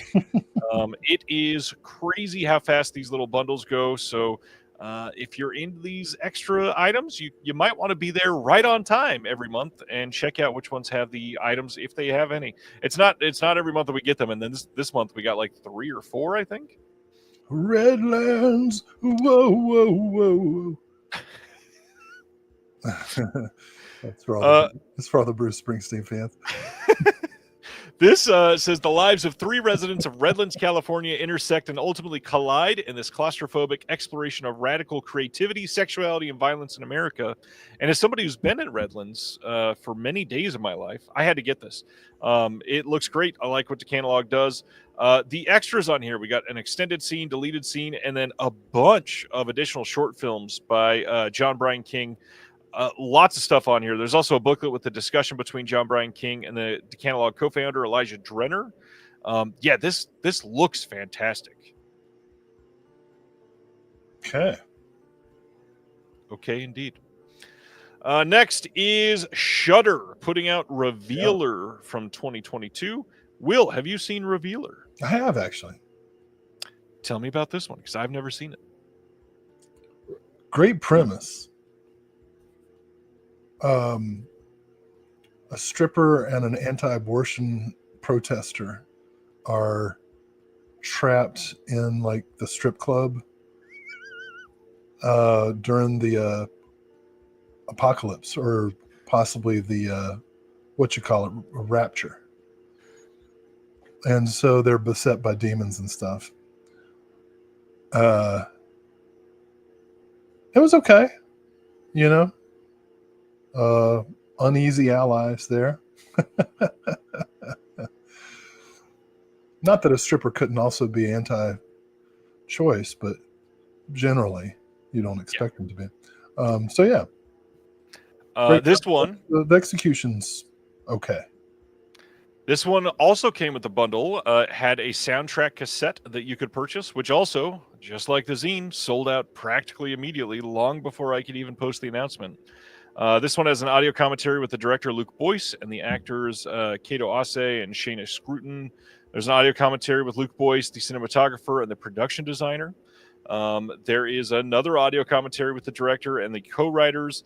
There's a making of Revealer. It's almost 40 minutes long. A visual essay by Jessica Scott. Dark All Day, the full dance sequence. A gag reel, visual effects breakdown. A booklet with new writing by Tori Potenza. And an original movie tie-in comic in that booklet. That's pretty cool. Have not seen Revealer. Sounds okay. And, worth a watch. I would, just with all the Shudder titles, one of the benefits is you can preview them if you have access to Shudder. But yeah, I'd say this is definitely worth a watch and possibly worth a buy. Will definitely want to promote this comment from Mike. I don't know if you actually saw me highlight this, Will. Mike says, Will is much more serious on the Tumbleweeds and TV Cowboys podcast. Everybody go check out the Tumbleweeds and TV Cowboys podcast, because Will, a frequent collaborator. Well, I got to say, I don't listen to my episodes. That's a great show. I mean, but listen to all of them. Hunter gets some amazing guests and covers both great westerns and great western TV shows. And I come on, and we're slowly going through the career of John Wayne. Like, we just finished 1939 with this latest episode. Some people might not know that John Wayne starred in 2 movies where Claire Trevor top-lined him in the credits. The second one being Allegheny Uprising. That's what we talked about in this new episode. Allegheny Uprising, about the Black Boys Rebellion. I know what you're thinking. MAGA's worst nightmare come to life. It's not that at all. It's not. It's a precursor to the Whiskey Rebellion and the Boston Tea Party. In some ways, Allegheny Uprising is MAGA's greatest triumph. So you should check it out. It's a really interesting movie, and George Sanders is awesome as a snooty British lieutenant in it. Anyway, what's next? The last thing I wanted to say about Hunter's podcast, because he deserves this, is it is a podcast done right with the proper amount of research and respect for the subject matter every time. It's given a proper amount to breathe, and he gets a really great guest for the very specific thing that they are covering. We get some jokes in there. Oh yeah, absolutely. Jay Weber just got out of Seeing Weapons, and that is a run, don't walk situation. You got to see it. Silent Mandible says a Vermont senator, He lieutenant. didn't exactly say see it. He didn't say which direction you're running. Touche. Is it 217 where you are? It's a good question. Next, Spoiler. I haven't seen it. How is it a spoiler? It's in the marketing. You wouldn't even know if you spoiled it. Don't say stuff. Well, then I wouldn't know if it was a spoiler unless you said it's a spoiler. CIP, Canadian International, is releasing Winter Kept Us Warm, the 60th anniversary special edition. So doing the math, I want to carry the 12th. That means it came out in 1965, of course. This is often described as the first LGBTQ plus film ever to screen at Cannes. This was one of the first Canadian feature films to attract international acclaim with its lovingly observed portrait of a queer romance at a time when homosexuality was still illegal in the country. This is newly scanned in 4K from the original 16mm AB camera negatives by the Canadian International Pictures with sound transferred from the Answer print. We got new commentary with Sector, new commentary featuring John Grayson and Thomas Waugh, new interview with the director Sector as well, new interview with the actress Joy Fielding, new interview with the executive producer, new interview with the composer. There is a 13-minute reflection on the body of work here. We got a behind-the-scenes footage, just all kinds of stuff. Canadian International, kind of like Saturn's Core, always above and beyond to overload these discs. And that leads us to a new 2K scan of the first short film by the director called Love with the Proper Guppy. There's a documentary here on David Sector's life and work with a new introduction by Joel Sector. That is 60 minutes long. There's also a booklet with a new essay by Chris Dupuis and an archival essay. Good Lord, that is so much of that stuff. Oh, man, it's got some great scenes in it. You know, I love you, eh? Hey, not so loud. It's illegal, eh? I'm sorry. I just can't keep it in.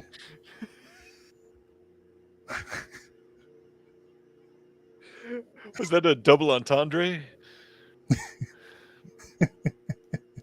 Anyways. Yeah, I'm pretty stoked about that movie for all kinds of reasons.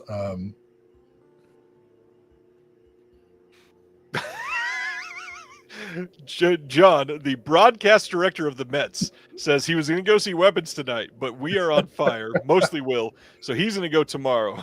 Thanks for John, watching, man. John.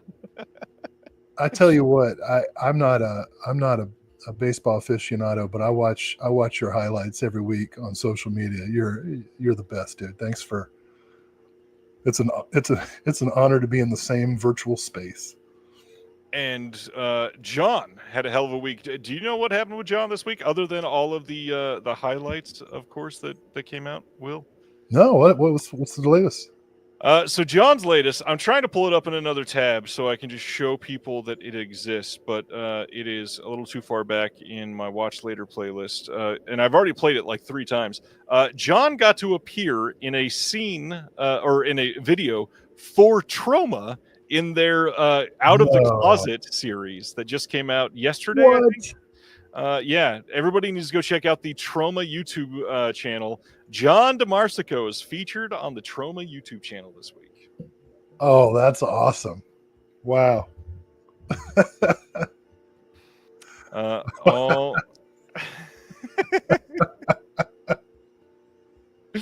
Oh, man. All right, let's go to our next title. This is IFC Films putting out Young and Beautiful from 2013. Beautiful front cover of the slipcover. And then we got the back. The acclaimed director Francois Ozon is helming this erotic tale of sexual awakening. After losing her virginity, 17-year-old budding beauty Isabel takes up a secret life as a call girl, meeting her older gentleman clients for erotic hotel room trysts. Throughout, she remains curiously aloof, showing little interest in the encounters themselves or the money she makes, while Ozone slyly refrains from offering easy answers. As the, here's the word again, enigmatic Isabel, Maureen Bach, is a magnetic, delivering a star-making breakout performance in the sleek and sexy coming-of-age drama. This has a new audio commentary from Alexandra Heller-Nicholas, archival interviews with the director, the actresses in this as well, some deleted scenes, footage from the 2013 Cannes Film Festival premiere, and then a booklet with new writing by Elena Lazic. This, to me, was a must. Yeah, I fell in love with Ozone after I saw Under the Sand. Now, some have said that this movie is a bit sexist, but I just assume if it's French, there's going to be something objectionable. So, isn't that their whole shtick? I mean, you know. Next up, this was a bit of a controversial pick this week, so we'll go through this for a minute. ETR Media putting out You're So Cool, Brewster, the story of Fright Night from 2016. This is a documentary that is almost 4 hours long, and this was controversial because people were saying this is just a bonus feature documentary that shouldn't be a standalone release, but it's 4 hours long. And the other thing is this is long out of print. And some people saying, well, I already have this on my Fright Night 4K. No, you don't. You got the first half that only covers Fright Night. And this is absolutely worth the full release. It's got all of the extras that were on the original release.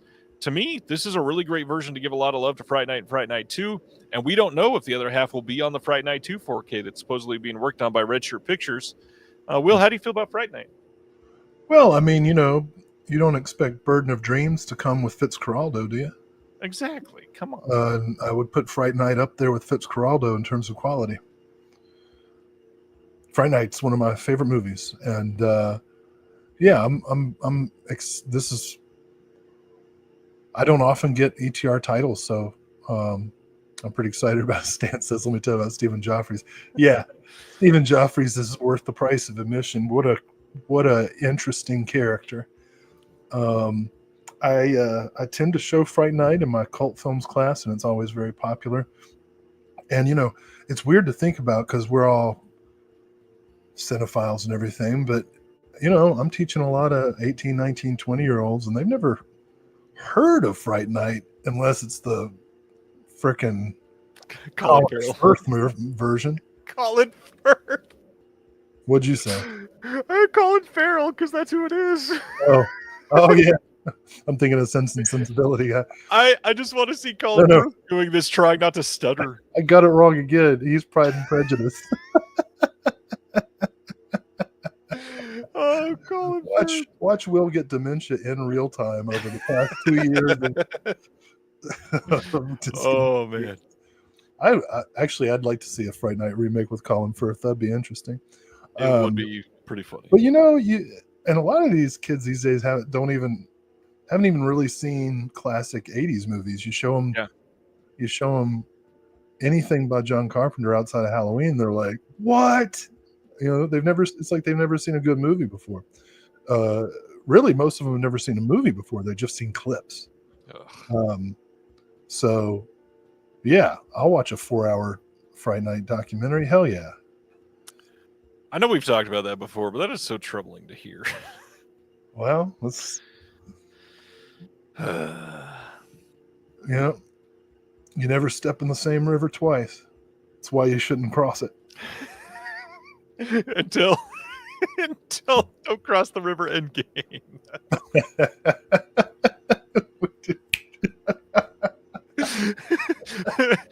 I guess the first of the two is don't cross the river Infinity Bridge.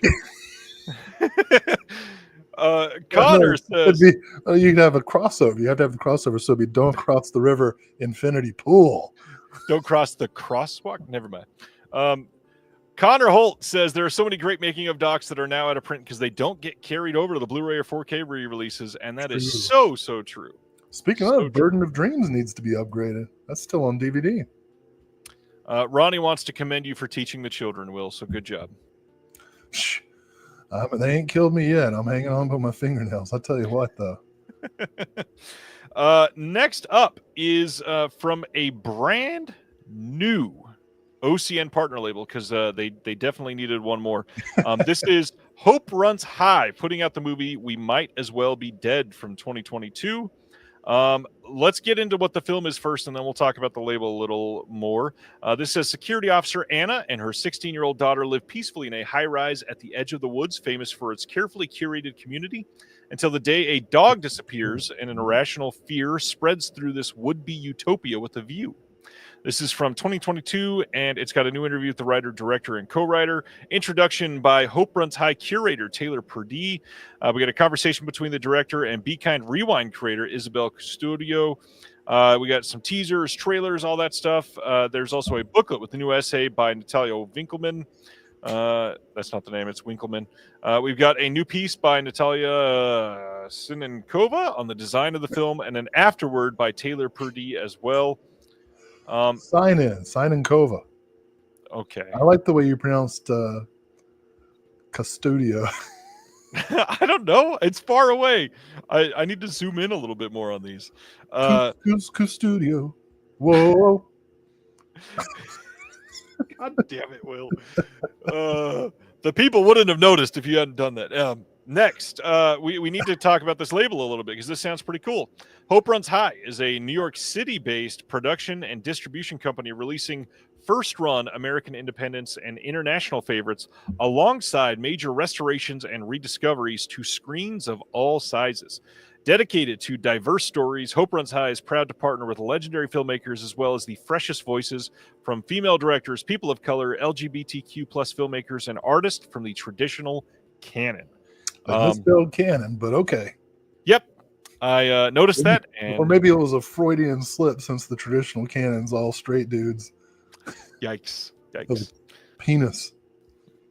Yeah, we got it, Will. Canon. Phallic. Oh, man. That was Nathan Fillion level joke there. Yeah, Hope Runs High sounds fun. Is that the guy from Castle? Yes. Yes, it is.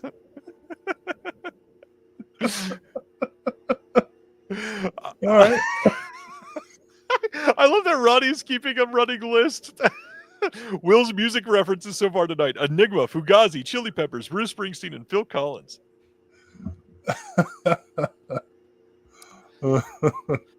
Oh boy. Moving on to our Distrib Picks release. There was a paraphrase Bloodhound Gang reference too. This is now can you forget Morrissey? Oh, and Morrissey, that's right. Totally forgot Morrissey. The next one from Distrib Picks, you can get this on the Melusine site or on the Vinegar Syndrome site. This is Confessions of a Psycho Cat and the Fat Black Pussycat. This is a very Distrib Picks title. Yeah. These are both great. I've got the I guess what Something Weird did some Something DVD. Weird, yeah. Yeah, these are fun. So originally a more traditional whodunit set in the then trend-setting early 60s village beat scene, the Fat Black Pussycat proved a box office flop and was retooled into a delectably crass proto-slasher giallo, complete with nudity and several splashy new slice and dice killings. That sold me on this immediately. It's got a bunch of wonton women.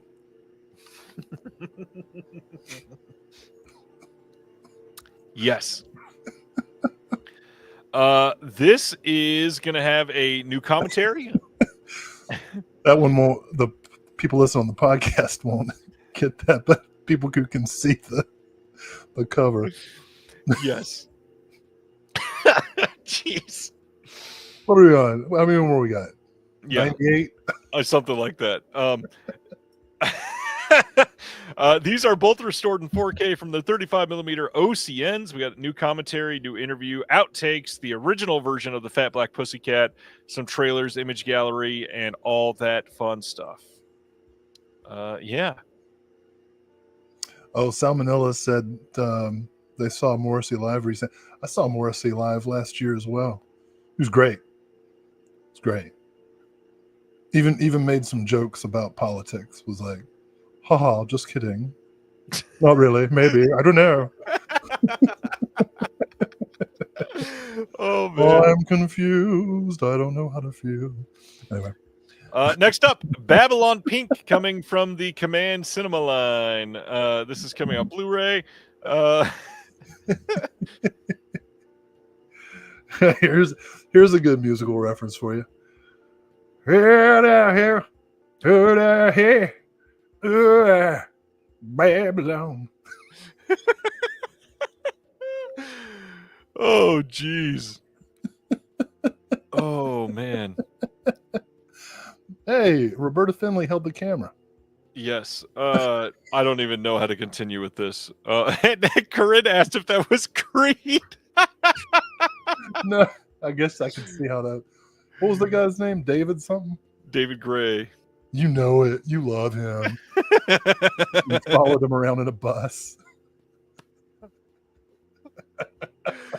Babylon Pink has a 4K scan and restoration from the OCN. Audio. Just scroll through, let people read, decide what they Okay, want. everybody read. Ooh, we got an interview with Roberta Finley. That's all you need to know. Check it out. Oh, That's my the God. selling point. It's a porno that Roberta Finley helped with. Come on. Next up, from the Picorama line. Do you like porno? Do you like Nazis? Here's the title for you. Prisoner of Paradise, There we go. Sadie and the Seductress, coming in a Picorama triple feature. These are, I believe all three of these are previous DVD releases from Picorama, now newly scanned, restored in 2K from their 35mm negatives. All three films have trailers, and that is it. Did you just spit or something? Oh, Will. I don't even know what to say anymore. Melusine put up a water bottle, and to steal Sibner's moniker for this, yeah, this is for if you need a horny Starbucks water bottle, you can pick up the Melusine water bottle now. Was that the only piece of merch, or was there something else? That was it. All right.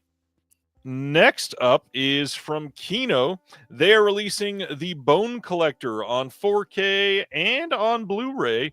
Both these coming on October 14th. These are a new 4K scan with a Dolby Vision master on this. We got new commentary by Steve Mitchell and Edwin Samuelson. New commentary by Kim Newman and Barry Forshaw. And that is really cool. Still a Melusine, I see.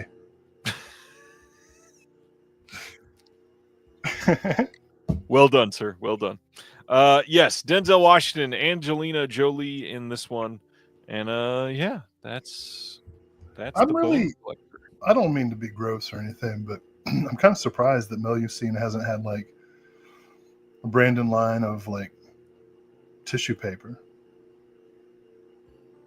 Yeah, or tissue paper. Yeah, you know. Yeah, I got it. I'm more surprised they haven't released like pure sex toys at this point. Well, or, like be able to protect our precious WNBA players. That's why. What a callback. I'm almost surprised you can't buy like Melusine branded condoms every single month. They're trying to be classy. I've never seen The Bone Collector. Is it worth it? I don't remember it being worth it. I need to rewatch it. This is one that I saw way back then. Yeah. Let's keep going. One I'm very excited about. October, Kino is releasing Dan Curtis's Classic Monsters as part of their Kino cult line. This will include Dracula from 1974, Frankenstein from 1973, The Strange Case of Dr. Jekyll and Mr. Hyde from 1968. We got Jack Palance in two of these. Bo Svensson. We've got a couple other names. Dan Curtis made some fun stuff. The thing about Jack Palance and Dr. Jekyll and Mr. Hyde is you just can't tell the difference.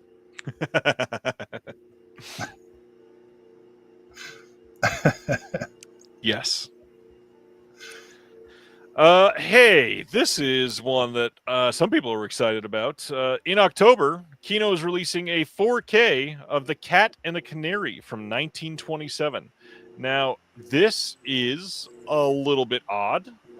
Primarily because if you love this movie, you probably kind of just bought it.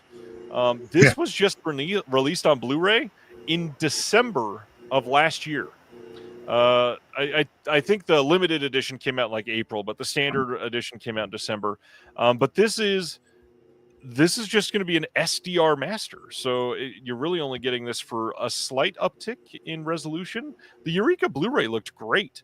To me, this is an odd choice to do this 10 months after the standard edition came out. I'm glad that the film is getting a lot more attention, but yeah, a bit of an odd choice in my opinion. Mm-hmm. Yeah, I've got the Eureka edition as well. Probably stick with it, but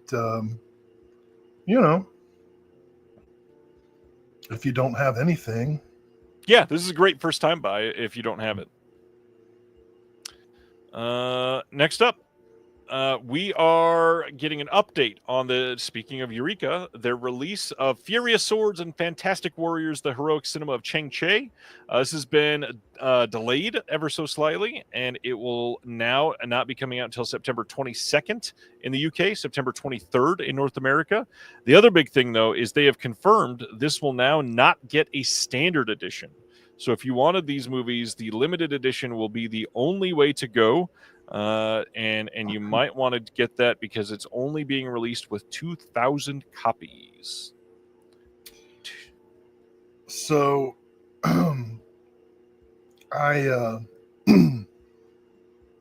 kind of recently got into Chang-Chi as a director, like paying attention to him. Yeah. And went back through my collection and found out that I have like 23 Chang-Chi movies, and I just didn't realize. That's awesome. They're all in like box sets and stuff. So now I'll have, how many are in this? 4 more? Yeah, at least 4 more. Yeah, I think it might even be 6. Oh man, great. Yeah, that's awesome. The past like 4 or 5 years have been wonderful for martial arts aficionados. That's for sure. For Shaw Brothers specifically. I mean, yeah. The number of Shaw Brothers releases is crazy. I don't have any of the Scream sets yet. I do have the first 3 Shaw Scope sets. Nice. And then just tons of individual Shaw releases. But yeah, more and more. Oh, here we go. All right. On September 30th, Sony is releasing a 4K steelbook highlighting Will's favorite band. This is Becoming Led Zeppelin from 2025. This is exploring the origins and meteoric rise of the iconic group against all odds. Interesting choice to get a 4K steelbook, but considering the band, I bet this will sell like hotcakes. So you love Led Zeppelin, huh, Will? Well, my first introduction to Led Zeppelin was from a babysitter I had who... now this was during the Satanic Panic, and I was 7 or 8 maybe, and she was a new babysitter, and she started talking to me about what kind of rock and roll music do I like? And at that point, I think the only thing I really listened to was Weird Al Yankovic. And she starts telling me about this band Led Zeppelin and how if you listen to their song Stairway to Heaven backwards on the record player, it's actually Stairway to Hell. And she counseled me on other spiritual matters and how I should stay away from the rock and roll because it was the sound of demonic laughter tempting us to sin and wantonness. And so my folks got home from, I guess they were trying to have some date to rekindle whatever they had lost. And the babysitter told them what we'd been up to, and to their credit, she didn't babysit again. And my dad was a little older for Led Zeppelin. I'll give him credit. He had great taste in music, a combination of rock, and he was a big Kinks guy. British Invasion, like Outlaws, like country rock, Willie Nelson, Waylon Jennings, that kind of thing. But also opera and jazz, and then my mom was into like Donovan, so I got pretty good education. And then my dad, I guess some kids turned him on to Talking Heads and Devo, but he skipped the 70s almost entirely. He had one Led Zeppelin album. It was Led Zeppelin 2, the one with communication breakdown and all that shit on it. So for the longest time, I only knew that. I didn't listen to the rest of Led Zeppelin until maybe my early 30s, because I got into like punk rock and industrial music and rejected everything that like had technical ability. That had rhythm. So I didn't try Led Zeppelin until I was an adult. So long story longer, I can't say I have a strong feeling about Led Zeppelin. I've listened to all their stuff now and I'm like, yeah, that's all right. But you know, I listen to Robert Plant's voice and it just gives me tinnitus. So I'm interested in the documentary, but I'm gonna have to turn it down and put on the subtitles. All right, so that is Becoming Led Zeppelin. Going to our next one. Oh, Ronnie's got the right thing. I'm a big Bob Seger fan. I'm into Bob Seger. I came to him late as well. You know, that white boy can sing. He's got some soul in him. Oh man. Anyway. So this last week, I put up an interview with the one and only Mr. Brian Usna, and me, man? on top of that, Will, you had a cameo in the interview. Thanks for hanging out. Yeah, thanks for including me in the epilogue there. Oh, what a treat, and many, many thanks to Mr. Usna for his time.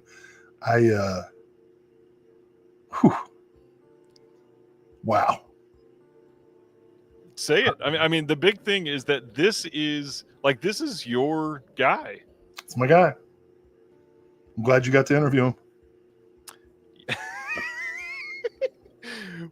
Well, and I really am. I think it's safe to talk about. I'll tell you one thing. Hey, you people who've watched the interview, good for you.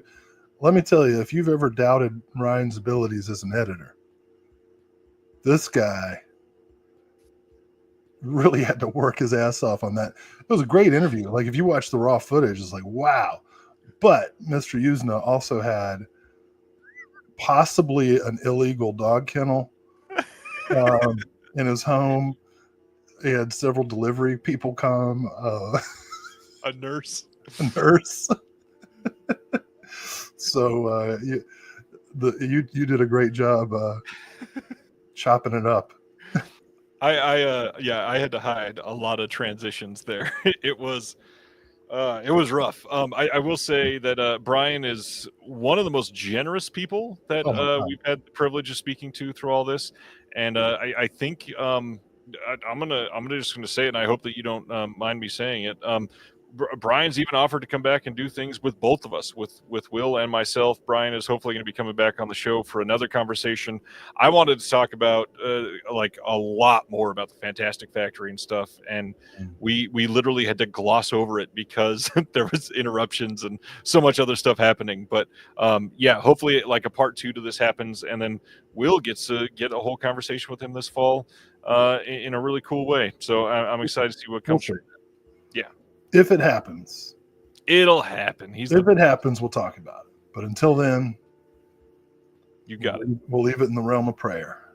Let's talk about 14 different Shout Factory announcements then. Oh. First up, October 21st, 4K release of Nosferatu the Vampire from 1979.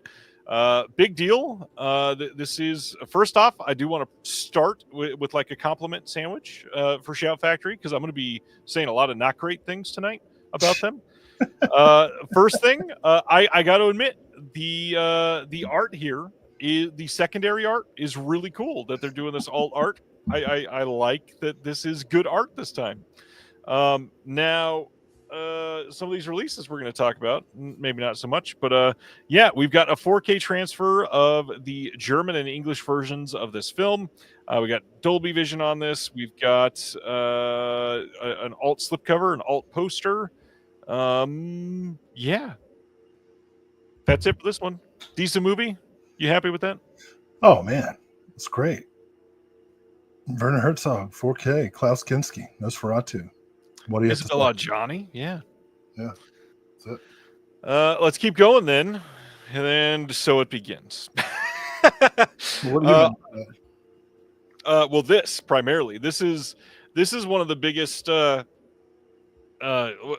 just dive in here. So October 7th, there's a 4K coming of Mario Bava's Black Sunday from 1960. They're releasing this with a poster. You can pick this up. It's got a whole bunch of audio commentaries on here, literally 4 different commentaries. This is the international version of the film. It has English audio. It does not have the original audio.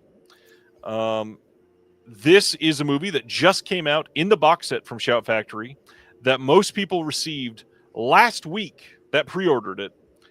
They received it last week, only for it to be upgraded to 4K literally the following Monday. In my opinion, this is one of the biggest slap in the face moments I've seen a boutique company ever do. Every Blu-ray is like Black Sunday. Keeping the Morrissey going. Well, you know. Yeah. Any thoughts on that? Well, I mean, I held off on the box set because I'm broke, but also because I just don't see a world where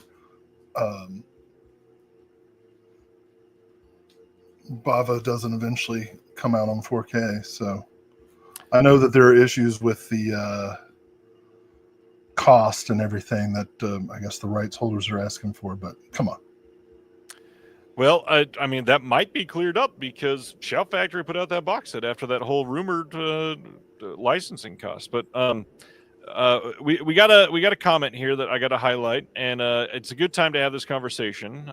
Cali Kid says, how about those Criterion Kubricks? Thanks for the donation there, Cali Kid. Have you heard the confirmation about the Criterion Kubrick there, Will? So you're my only source for information. Let me share with you right now. Not just movies, like everything. Bill Hunt from the Digital Bits has confirmed that the Criterion Collection will be adding Eyes Wide Shut in 4K and Lolita in 4K. Great. Is that the last 2? Those are the last 2 Kubrick 4Ks. Kubrick. Yeah. Kubrick. Stanley Kubrick. Stanley. I mean, how cool is that? First off, how do you feel about Eyes Wide Shut and Lolita? Eyes Wide Shut was the first and only Stanley Kubrick movie I saw in the theater, and Lolita has been in the news a lot recently for reasons I can't recall.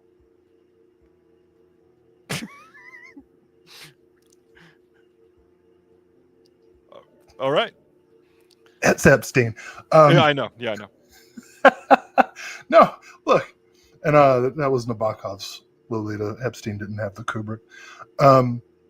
It wasn't racy enough, but yeah, Lolita is fantastic, and I thought Eyes Wide Shut was a masterpiece. I was an early backer of Eyes Wide Shut. You know, the critics at the time were very dismissive. Yeah. And I actually have some clippings of contemporary reviews of Eyes Wide Shut just because they were so dumb. And like, I've got them in case I ever meet those critics and say like, hey, you remember when you wrote this? Fucking idiot. You know? But so if it's true, then great. Yes, I trust Bill Hunt. This is one of those things that he does have primary sources, and the fact that this will all be, the final Kubrick to come out on 4K, and if they really wanted to, like, obviously we don't have confirmation of this, but with how many they have, they could theoretically do like a really nice Kubrick 4K box set.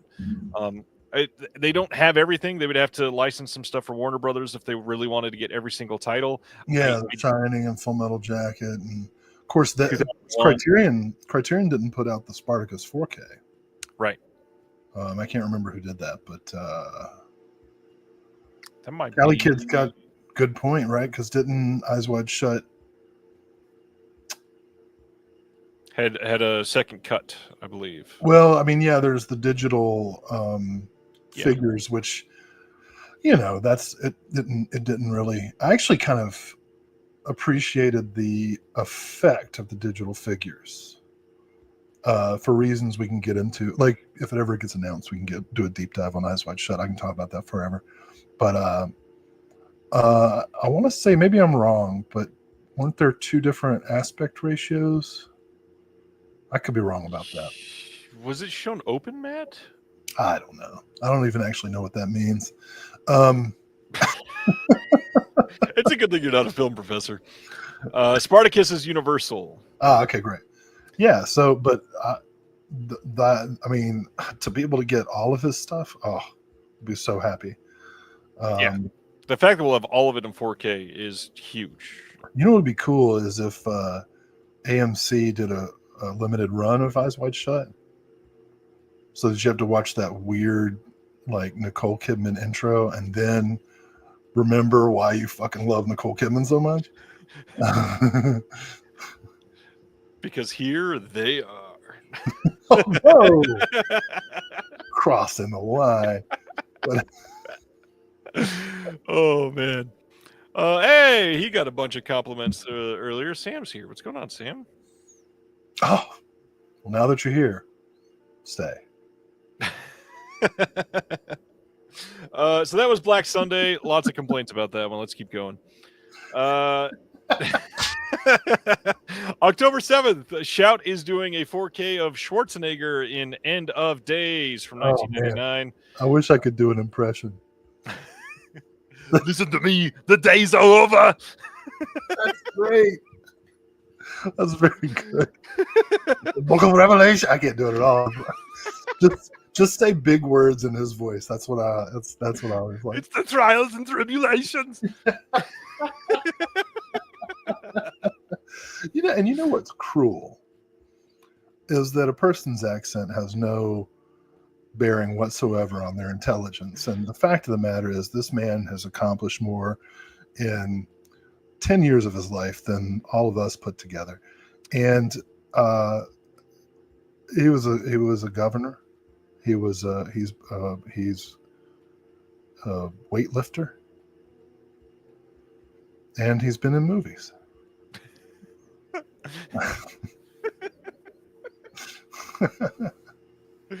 Oh God. So End of Days End of Days from 99 is getting an alt slipcover and an alt poster.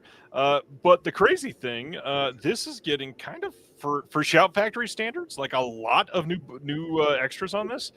We've got a new in-depth interview with Peter Hyams. We got a new interview with the screenwriter Andrew W. Marlowe. New interview with the visual effects supervisor John Desjardins. New interview with the composer John Debney. Some archival extras attached with that. That is kind of a lot. Michael Smith needs to be highlighted and shamed. Fear and Desire is in 4K from Kino Lorber, actually.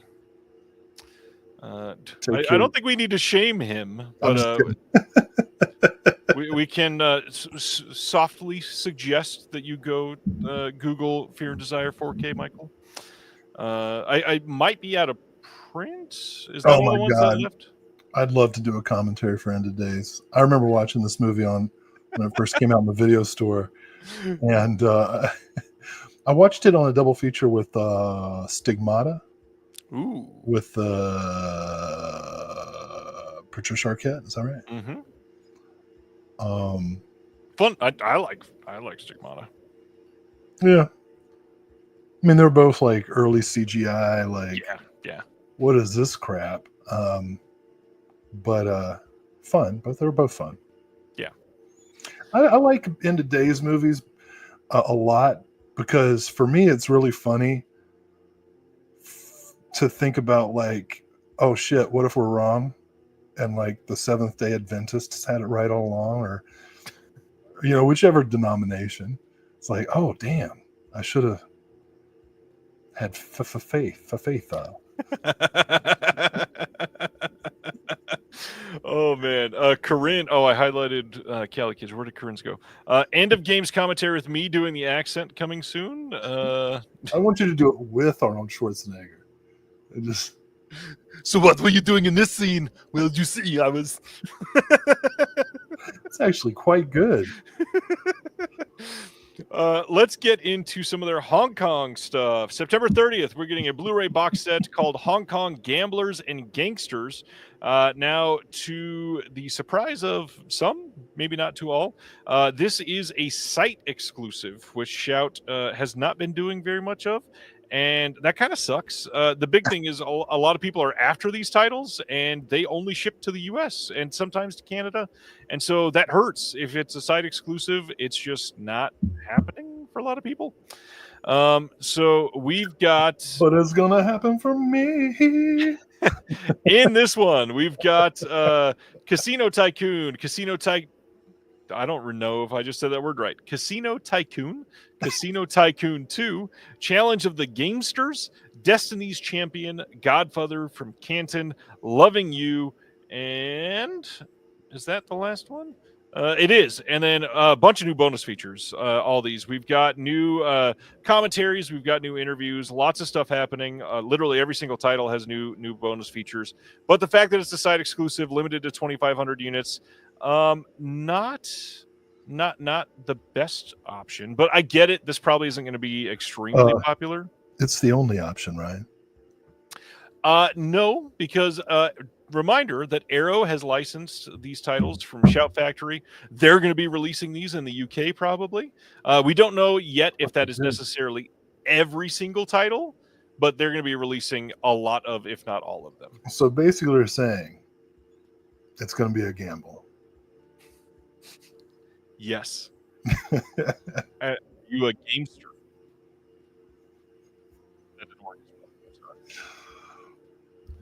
Let's keep going to the next one, which is also a box set, which pissed off a lot of people. Coming on October 28th, a Blu-ray box set of a Chinese ghost story trilogy. Now, why is that wrong? Now, what's weird here is this is getting so entitled. That's how everybody responded. I am so pissed off that this thing that was unavailable is now available. So... I get it. The hard part here is this is a highly sought after trilogy of films. These are movies that people have wanted for a long time. They were scanned in 4K and they're releasing Blu-rays. And so you wait 6 months. For Shout, it might literally be next Monday. Yeah. So just wait. The reality is you're going to wait for a sale anyway.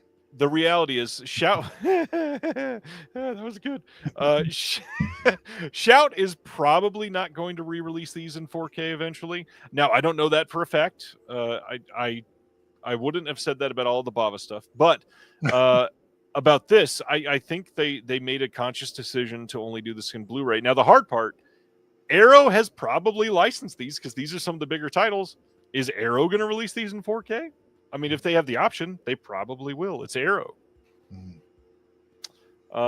But if you do want these now, you got great options for them. Scanned in 4K, you've got a whole bunch of new extras, literally every single title, new commentaries, new interviews, lots of great stuff on here. As much as it is entitled to say, why is this only Blu-ray? It's also like the golden age of Hong Kong cinema, getting actually properly restored films, actually treated with respect, subtitles and really great extras and contextual historians coming together to provide you with proper appreciation of these movies. And that in itself should be celebrated. Yeah, and I kid, of course, about the entitlement, because it is like it's funny when you step back and like look at the world and everything, and it's like, right. But at the same time, I'm also like, why can't I have it in the best possible quality with all the extras? Especially now that I've spent several years making extras. Yeah, I'm like, let's get on the best possible. That's why I'm glad that Nail Gun Massacre is available in 4K from TerraVision, and that we're one of 5 commentary tracks on it.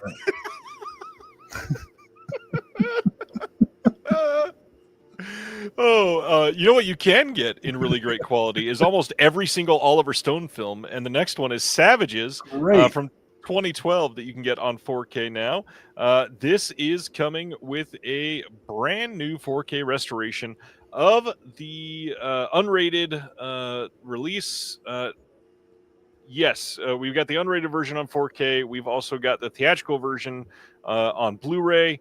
And then new interview with Oliver Stone, new interview with the producer, a couple co-editors, another producer. Lots of stuff coming on this. Yeah, if you love Oliver Stone, you are loving Shout Factory over the last handful of months, because they are giving love to every single one of his titles. I'm really glad. Like, love or hate Oliver Stone, he's a significant filmmaker, and his stuff should be available and preserved in the highest quality, for sure. So I'm excited about this. It's funny we're talking about 4Ks and Blu-rays. Just last week, I interviewed with John Daly, a filmmaker, for an upcoming special feature. And at the end of the interview, we're just kind of shooting the shit, and guy walks hands me something, and he's like, hey, do you have a 4K player? I'm like, yeah. And this is a film director, and he's like, I don't have 4K player, and Amazon sent me this 4K set by mistake. I had to get it replaced with Blu-ray. You want it? And he just handed me the like 6 film Mission Impossible 4K set. And I've only seen the first 2 of them. So now that'll be my next dumbass blockbuster series to you didn't tell me about that. That's hilarious. Man. Just here's you want this? Not bad. Yeah. That's more than we'll probably be. That's worth more than we'll probably be paid for the. No, I'm just kidding. Close though. All right, let's go to our next 4K. October 28th, Shout is putting out Catch 22, the Mike Nichols film from 1970. He also did The Graduate, The Birdcage. This one has a new audio commentary with Drew McWeeny on here. We also got an archival commentary with Mike Nichols and Steven Soderbergh. 4K and Blu-ray Catch 22. Anything on this one? Big fan of the novel. The movie's pretty good. All right. I'm not a huge Nichols fan, but this is top tier Nichols in my opinion. I was waiting for a currency joke of some sort, and it never came. All right. October 21st, we're getting a 4K of The Place Beyond the Pines. This was leaked about a month or two ago, and people were questioning if it was ever going to come out or if it was quietly canceled. And it is here, finally. All right. Silent Animal says he was going to make the currency joke. Nice. Let's see. Place Beyond the Pines. Like I said, October 21st, you got a new 4K restoration approved by the writer and director. No new extras on this one, but you've got audio commentary. Like I said, we got deleted extended scenes and going to the Place Beyond the Pines. Yeah, I have never seen this one. And this does not look like a Will movie. What? You don't think I'm a Gosling completist? No, probably not. Eva Mendes, maybe. I think that was vaguely sexist. Oh, not vaguely, no. If I knew any of the movies she was in, I would tell you what I thought of her as an actress. Is she in something that I would know? That was so much worse than what I said. What? If I knew any of her work. I just don't know what she's in. She was great in The Other Guys. Okay. She's the trad wife. Right. Talk about sexist eye candy. That's a thankless role. Like, ha, Will Ferrell. Yeah, no, I heard this was pretty good, but I haven't seen it, no. I've heard it was good, but Ryan Gosling is not in like a third of the movie, and supposedly it's real bad after that part. Yeah. So the movie hinges on Gosling's presence. Literally. I don't know if that's the case, but hey. Hush. Next title, October 28th, 4K Steelbook of Mike Flanagan's Hush. These are all the exact same discs as Shout has previously released. We're going to be hearing this over and over again. They are doing this every single month. Be prepared for 3 to 4 more steelbooks, literally. I don't understand why they're all happening in this giant quantity, but I'm about to say the word steelbook like 19 more times. The Evil Dead steelbook from 2012 is now a wide release. This was previously a Walmart exclusive. It's the exact same release. It's just available everywhere. So if you really wanted the steelbook and you don't go to Walmart, you finally get an opportunity. They're doing the same thing with the Dark Crystal and Labyrinth. These were previously Walmart exclusive steelbooks. You can get them anywhere. I believe Labyrinth had a disc replacement, and these will be the proper discs this time. After it being out for like a year, they are now going to be fixed, of course. Halloween 3, because this has never gotten enough releases. October 14th. I didn't even say about Hush, but okay. No, Hush is 10 minutes ago. Halloween 3 is getting an Amazon exclusive 4K steelbook on. For the record, I was going to sing that Paula Abdul song "Rush Rush," but with Hush. So many musical references tonight. You know what? You know what's weird? I know a lot of the words of that song. All right. Darcy, I was trying to get us through some quick ones, but you're always making us go 2 step forwards and 1 step back.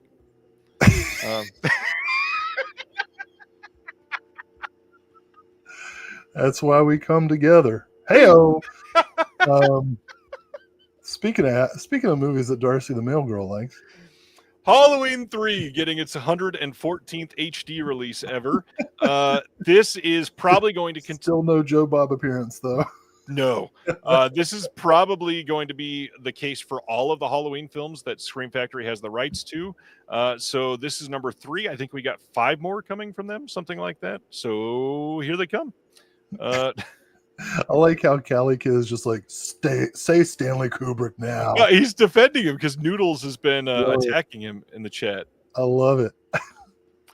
Jim wants to know if we're halfway through yet. Just about, I think. We'll never finish. This is it. You speak for yourself.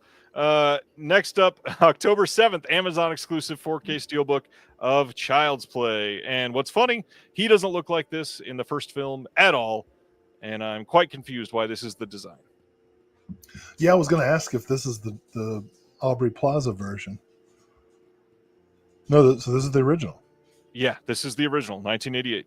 Okay. Catherine Hicks, Alex Vincent. Another kind of BS move. October 7th, The Widest Kids You Know is getting released in a complete series DVD release, literally digging into the fact that they are AKA tonight's show.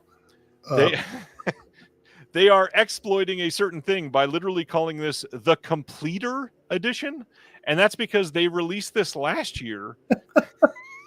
People are paying money to make me. Tyler really wants you to watch The Emperor's New Groove. Well, sorry, buddy. I don't see a dime in that. I'm not doing shit. You're throwing money into a river that nobody can cross. oh, geez. I'll watch it eventually. So The Widest Kid You Know was released last year as a, quote, complete series, and now it's being released as a completer edition because they actually removed sketches from the last release. Now, what's funny is if you previously purchased that, they're willing to give you a 50% discount, even though you bought the complete series thinking you were getting the complete series, and it wasn't complete. So if you purchased that last one, you can prove that you purchased it and buy this one still for half price. That sounds me, that sounds like some white people shit right there. That is some white people shit. Yeah, this is. Hey, you know how you just gave me some of your money? Well, why don't you give me some more? Hey. Yeah, this is a bad move. That being said, I'm glad I never bought the original edition because I do want The Widest Kid You Know. I love this show. I've never seen it. I don't know what it is. I don't know much about this, so we're not going to spend a ton of time. But October 21st, they're doing a Blu-ray release of Evangelion 111. You Are Not Alone. It's anime stuff. This is that's all I know. It's there's a series. These are a couple of the movies. This is You Are Not Alone, and then they're also doing You Cannot Advance. This is also coming on Blu-ray on October 21st. And that's Evangelion. Okay. Next, we have November 25th, Blu-ray coming. Great year for hyenas.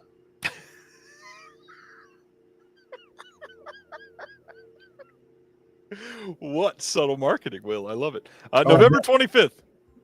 Can you imagine being a safe cracker?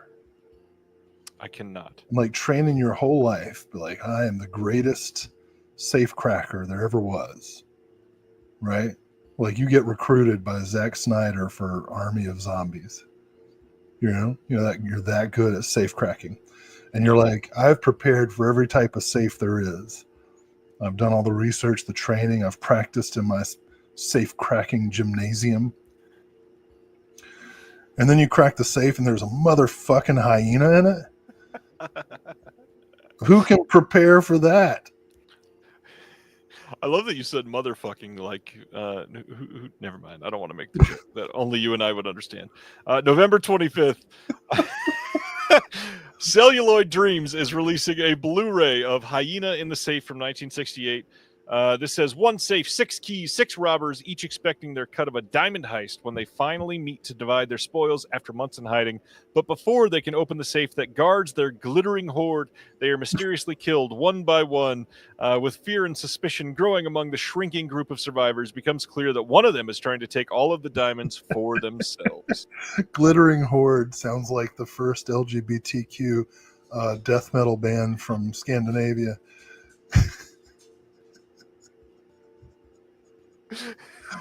They're touring now with Amon Amarth. Go see them.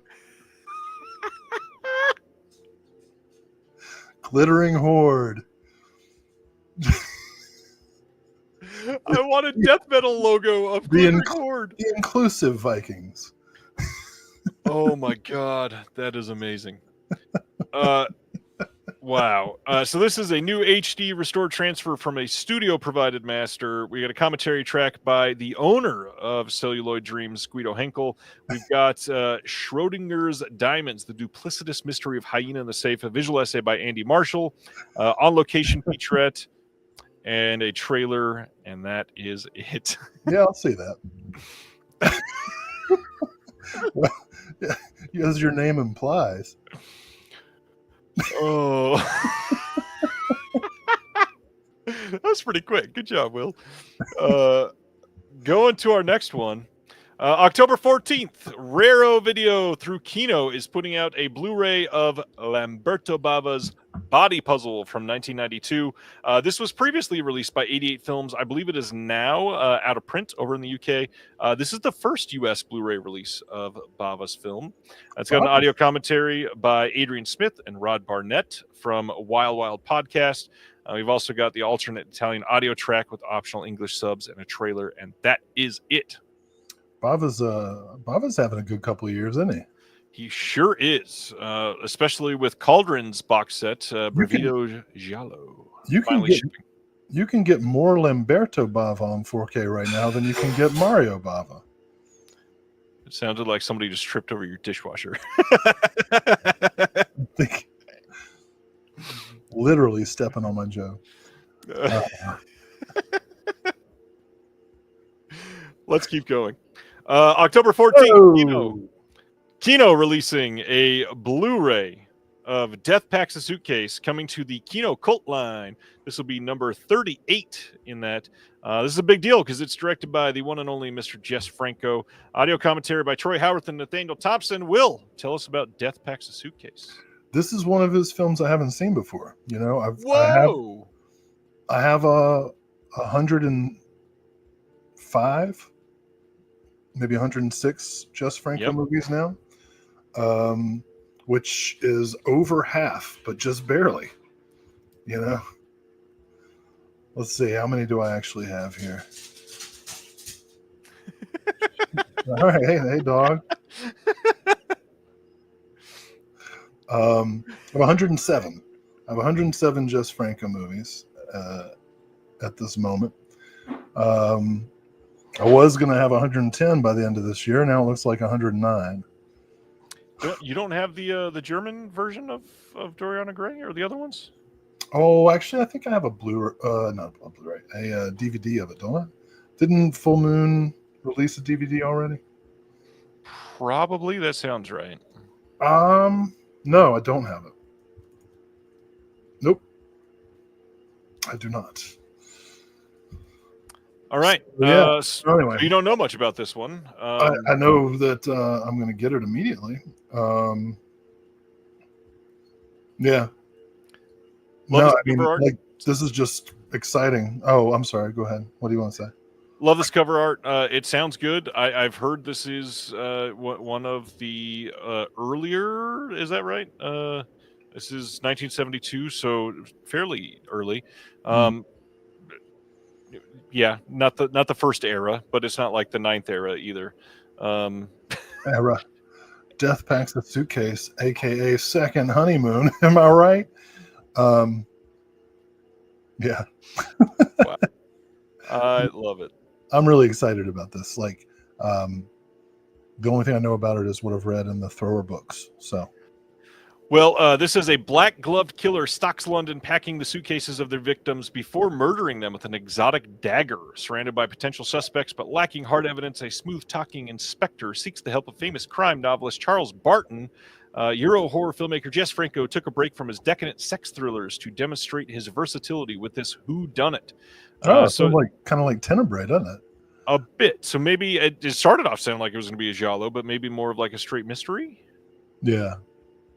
Well, he loves the Edgar Wallace type stuff. Ronnie says Will has 107 Francos. I have 7. So inadequate. Well, yeah. You could be worse, Ronnie. Could be 0. Well, it could be worse. You could have 107. Touche. October 21st, Kino is releasing Suleiman Story from 2025. This will have the theatrical trailer on it. This is a brand new movie that's played some festivals and not much else. Not a lot that I can say on this. Sounds decent. Check it out on the Kino website. Anything there, Will? This looks all right. This looks good. October 21st, they're also releasing Monk in Pieces from 2025. Meredith Monk, Oh. composer, performer, and interdisciplinary artist, is one of the great artistic pioneers of our time, yet her profound cultural influence is largely unrecognized. With Monk's music at its center and featuring interviews with Bjork and David Byrne, Monk in Pieces is a mosaic that mirrors the structure of Monk's own work and illuminates her wildly original vocabulary of sound and imagery. And I must own this. This sounds incredible. Yeah. Yeah. At first, I thought this was like the OCD detective. And I was like, wow, this is his worst nightmare. But no, it's an interdisciplinary performance artist. So this is exactly how they like to do things. It is true. October 21st, they are also doing Marley Matlin, Not Alone Anymore. This is one that a lot of people will recognize because Marley was in the news, especially around Coda. Was that 2020 that Coda came out, I believe. On this one, you've got a Q&A with the director and audio description, some outtakes, a couple other things. Check it out if that is your thing. I wanted to throw out too and say, I think it was in the Discord or maybe it was on the show last week, threw some shade towards Kino for just being like a middling, let's put everything out type of distributor. I love that they put everything out. I really wanted to applaud them for that because this is the sort of thing nobody else is going to touch us with a 10-foot pole. So when I said that, I didn't mean that as shade, but I got a couple people talking to me about that last time. So yeah, Kino does incredible stuff, saving things that will never get releases without them. What I like that Kino doesn't really have a niche. You know, like they get the stuff that I want that nobody else does. Yep. And also the stuff I don't want. A lot of that. But like, I'm so glad that they're so prolific. And Marley Matlin's a freaking national treasure. Reasonable Doubt was a good show. Do we think that anybody will ever release Cannibal Holocaust in 4K? Not only do I think so, I think they have. 88 Films already has. And beyond that, Grindhouse Releasing in the U.S. has already announced that they will. But that was a long time ago. This is one of those ones that gets announced and it's taken forever. So I would imagine that's probably going to be coming out pretty soon. I don't think it's their next release, but I think it might be the one after that, actually. I've got the 88. It looks great. Next up is 3 films coming from Kino on October 14th. All 3 French films. We got Copperhood with Jean-Paul Belmondo. We've got Last Known Address with Lino Ventura, and then Boomerang with Alain Delon. We got new audio commentaries on these. This one is Howard S. Berger, Steve Mitchell, Nathaniel Thompson, and actually that is all 3 of them. All 3 of them. So yeah, check that out. We got some release details for Lionsgate's release of The Surfer coming on Blu-ray on September 9th. This gets Dolby Atmos audio. We got an audio commentary with the director, a making of The Surfer, and a trailer. Jay Weber says, is the 88 Films version of Cannibal Holocaust the one with the animal cruelty excised? Because it was released in the UK, it probably is. Now that you say that, Jay, that is probably correct. I don't remember, but I would imagine that they probably couldn't get it passed if it wasn't cut. Do you remember that being cut, Will? Are you done with the Jean-Paul Belmondo? Yeah, do you want to talk about Belmondo more? Nah. Great. All right. Going to the next one. The Silver Surfer? Is that the Fantastic Four? No, this is The Surfer. Dude, do you know how awesome it would have been if Nick Cage had been the Silver Surfer? I mean, I'm glad that they, changed it up, modernized it, but Nick Cage is the Silver Surfer? Talking about Galactus and shit? It's just Ghost Rider all over again.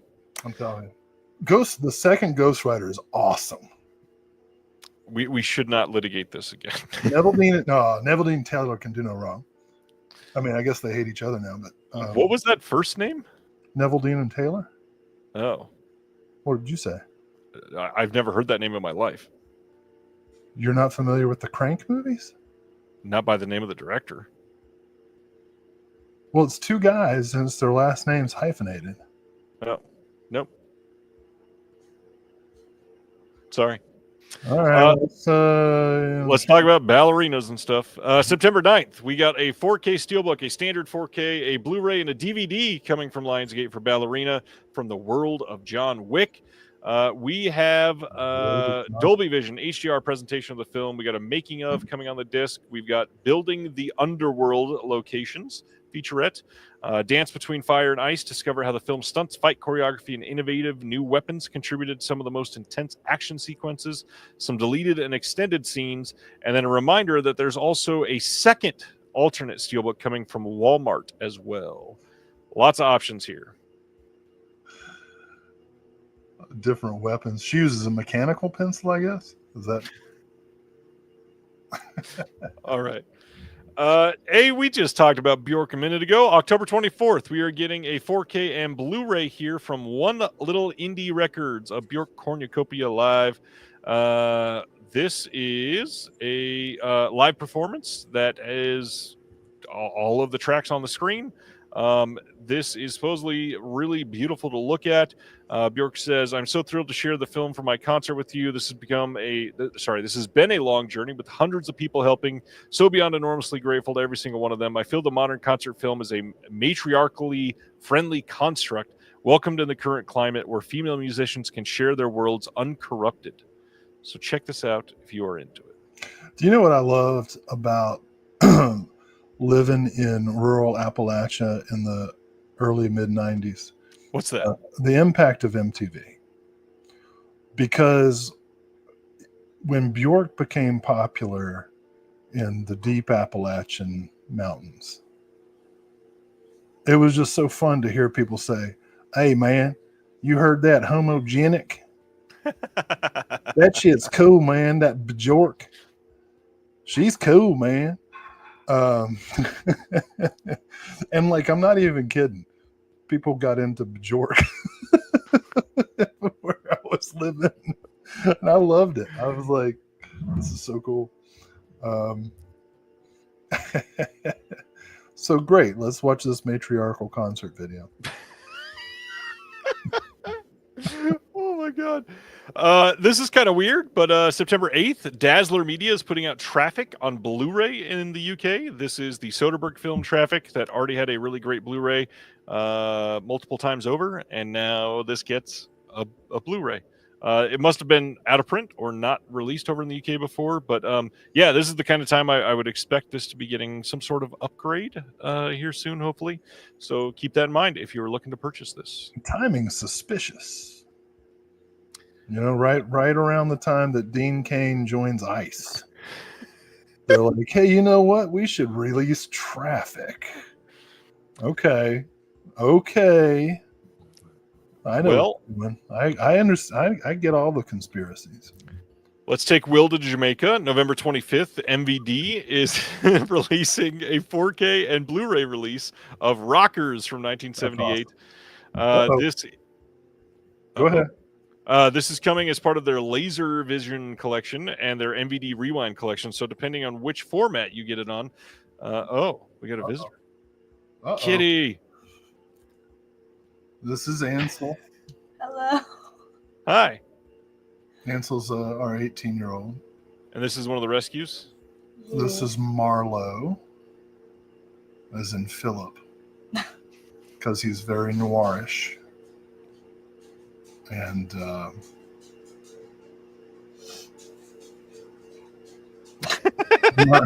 Marlowe just sold 3 copies of Rockers. Thanks, Ansel. Of course. Mm. Goodbye. Depending on which version you get will depend on the cover art you get. The 4K will have the MVD Rewind wrap on one side and the Laser Vision wrap on the other side. The Blu-ray version will just have the MVD Rewind wrap, of course.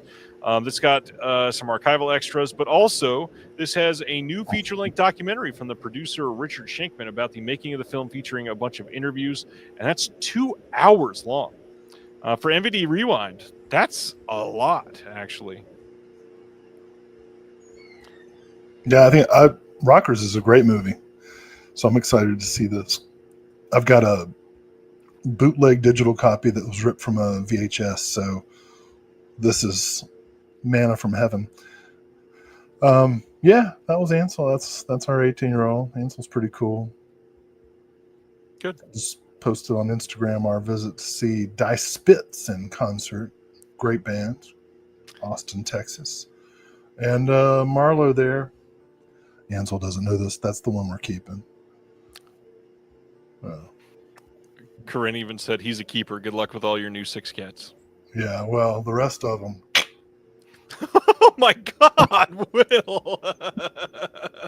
That was so graphic with the movement. You snorted so hard. Hey, let's talk about American Pie. September 30th, Universal is releasing a 4K Steelbook of American Pie. Yes, this was released by 88 Films fairly recently. It's the exact same disc. 88. Except I think 88 Films might even have an exclusive interview that this is missing. So if you got that other one, you don't need this one. You don't need to get this. Oh, the American Pie movies. Yes, the pinnacle of class. Whenever a millennial lectures me on how sexist my generation is, I'm like, hey, what do you think of American Pie there? Right. Screw you, millennials. What this tells me is they will likely be doing this for American Pie 2 as well. Hey, you want to know something? I like that Stifler guy. What was his name? Sean William Scott. William Scott. He was in a great hockey movie called Goon. Goon is great. Yeah.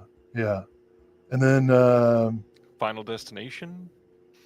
Wrath of Becky, where she has to kill Stifler and his mom.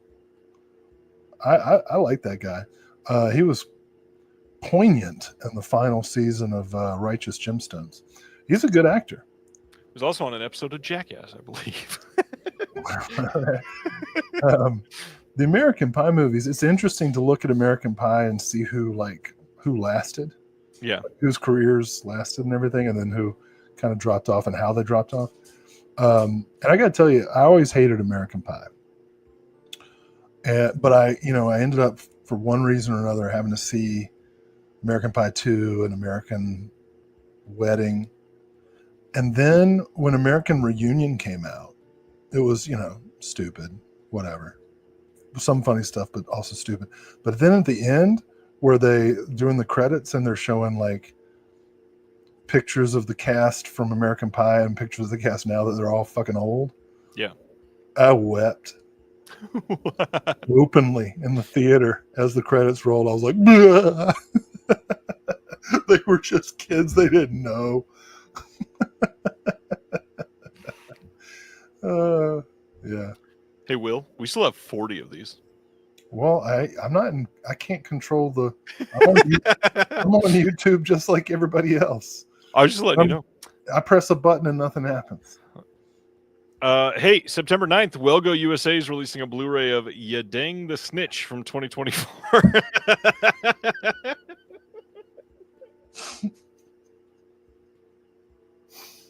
Say no more.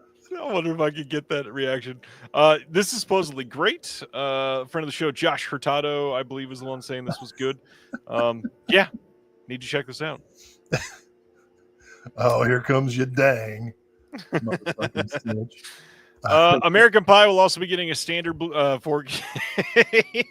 So if you don't want a steelbook, you can pick up the standard. I'm going quickly through it. September 30th. In the unrated, you see more of the non-consensual filming of Shannon Elizabeth's character. Oh, hey, this is important. Go ahead. September 30th, we are getting the complete Dracula Legacy Collection on 4K. It is... I just saw this comment from Weber. Yeah, you did. Oh God, this is probably the about 8th time that many of us have bought these films. And what I'm going to get at do it. here, this coming out, this is only, and I say only relatively. I understand it's just the Dracula films, but it's being listed at like $40 or $50 for a 4K collection of these. And this isn't. Oh, they're all in 4K? They're all in 4K. No So we've way. got, yes, sir. Dracula's Daughter's gonna look good. We got Dracula, Dracula's Daughter. We've got Son of Dracula, House of Frankenstein, House of Wait. Dracula. What about the Spanish Dracula? It's there. 4K? No way. Yes way. Boy, Abbott and no. Costello Meet Frankenstein. All of these in 4K. Wow. And so this is a 4-disc set. It's not like a ton of discs, but to get them all in 4K, what that tells me is they will eventually be doing a complete Universal Monsters collection of 4K, most likely, because that old Blu-ray 4K. yeah, that old Blu-ray release that started pretty expensive, and it got down to like $70. Mhm. If they can start just Dracula at like 40 or 50, they're going to be able to do all of them for like $250 or 300 for all of them in 4K. That's crazy. Crazy. All right. September 30th, going to be a busy day for a lot of people. Because on that same day, they're also doing a 4K collection of The Purge, all 5 films in 4K. This is, I believe, the first time that this has been released in all 5 of these in a collection together in 4K. And yeah, this is a good-looking set. It's got 10 discs, Blu-ray and 4K of all of them. Go purge in your wallet. Yes. Yes, indeed. Next up, speaking of Universal Monsters, they're doing The Bride of Frankenstein in the 4K Steelbook. We talked about this a couple weeks ago because standalone 4K Steelbook of just Bride of Frankenstein. This was coming out in the UK, and now we got confirmation this is happening here in the US as well, so we don't need to spend any more time on there. But again, September 30th, busy day. September 23rd. How many more? Like 35. I wasn't kidding when I said we usually go to 3 in the morning, bro. Oh, maybe. We're doing fine. You got to work tomorrow, right. don't you? I do, yeah. You're fucked. September 23rd, they are putting out from Magnolia a Blu-ray of 40 Acres that came out this year, starring Daniel Deadweiler. Will almost had the opportunity to see this this week and chose not to. That's next week. Oh, that's next week. It's a good movie. Everybody should watch 40 Acres. It's pretty good. Saw it in the theaters here just a couple weeks ago, and it's worth it. I'm just throwing shade for fun. This has deleted scenes. I kind of want to see those for this movie specifically. Just the 2 of us from Music Box getting a standard edition being released widely. We just talked about that over through OCN, so just letting you know. Hey, I wanted to stop on this one for a minute and highlight some things because I realize that a lot of people see this and don't understand that this is like a full magazine. So I want to take this down and highlight some of the things that we have in here. We've got full issues. We've got highlighting some releases. We've got glossy, y'all glossy. that is Eugenio Ercolani from Italy talking about The Last Shark. All of the physical media releases for the entire month of August that are English friendly, all in a chronological list so that you can highlight the ones that you want. We've got a memorial section for Malcolm Jamal Warner. We've got a highlight of Cinecon, a festival coming up in Beverly Hills from the one and only Connor Holt, who was in the chat earlier. We've got an interview with Aaron West, who was in the chat earlier, by Ryan Gowland, who was in the chat earlier. This is a piece on Burt Reynolds from Ryan and a piece on Taskmaster by Stan Geezy. Like, this is a lot of actual film analysis and criticism and really great research. There's highlights of a label in here near the end.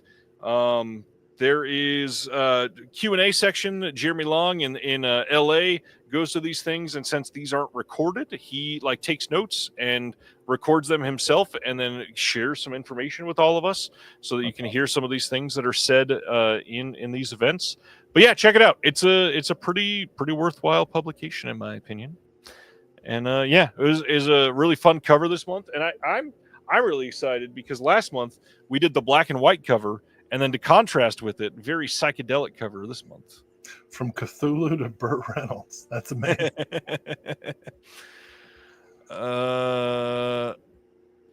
What the heck? Did you hear Lonnie Anderson died? Did the PMA Yeah. cover art to her in? Oh, Yes. yeah.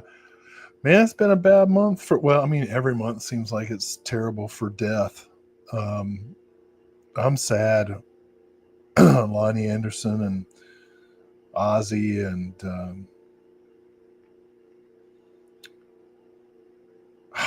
Malcolm Jamal Warner just like did me in. I wept. Yeah. And Hulk Hogan, you know, I know a lot of people were like, he's a scab and, or, you know, Union Buster and all these other terrible things that he did. All true. But still sad. Made me sad. I'm sad when anybody, I'm even sad when politicians die. Death saddens me. I'm weird that way. You're weird that way. Yes. Yeah. Like if there's somebody I don't like, I'd rather torture them than Yeah. have them die. You know, death is a sweet release from what I'd rather do to them. All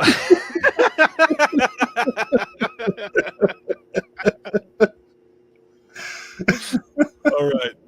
I'm gonna run with that transition. Severin is announced that they are replacing the disc for the Devil's Wedding Night in their Danza Macabre Volume 4 that they just released. This was only for the people that bought it direct from their website. So just a heads up that it's not, it wasn't widely released yet. But the weird thing here is that there was a manufacturing error. The lacquer that goes on the outside of the disc was just not properly set. And so it literally didn't work. What's crazy, though, is this is affecting multiple labels right now. TerraVision had to replace one of the discs because of that, and that is shipping over the next week. And there's another, I think there's a third one that also had to quietly replace some things recently. But yeah, the manufacturing arm of everything happening in a couple plants, really questionable practices at the moment. Chris, friendship is not being replaced because of the lacquer. That is a funnier thing, but we'll talk about that in just a minute. That's just because they sent out the wrong labeled disc. Did you see in the the news has been running a couple stories about this? As a result of Zempic, a lot of restaurants are now serving smaller portions, and I think that's so funny because like you can always do that, Right? you know, like it's so funny. It's really funny to look back at like, you know, the 50s, you know, MAGA, at the size of fast food meals, which are smaller than Happy Meals now. Yeah. Like the culpability of the food product industry. Ragnar 666 has a question. I mean, this has been answered very, very, very many times by But TerraVision. it should be reinforced. Well, sure, but what I'm just trying to say is that TerraVision is one of the better companies about being publicly transparent about a lot of the issues that have come up. The biggest one, you're saying since February, so I'm assuming that is Suddenly in the Dark. Suddenly in the Dark has been referred to as the cursed release. Me too. Because in the QC process, there was a visual glitch that was found, and when they fixed that glitch, it ruined the rest of the master, and they had to go in and fix the entire thing. And then when it got manufactured, there was a problem with the disc itself. And when they got that fixed, the packaging came in wrong. And when that all came together, they found out that the Blu-ray disc for it, the lacquer was not proper, just like this Severin disc that we're talking about. And what's crazy is it's not all of the releases. So when they're testing some in-house before they ship out the shipment, they're working.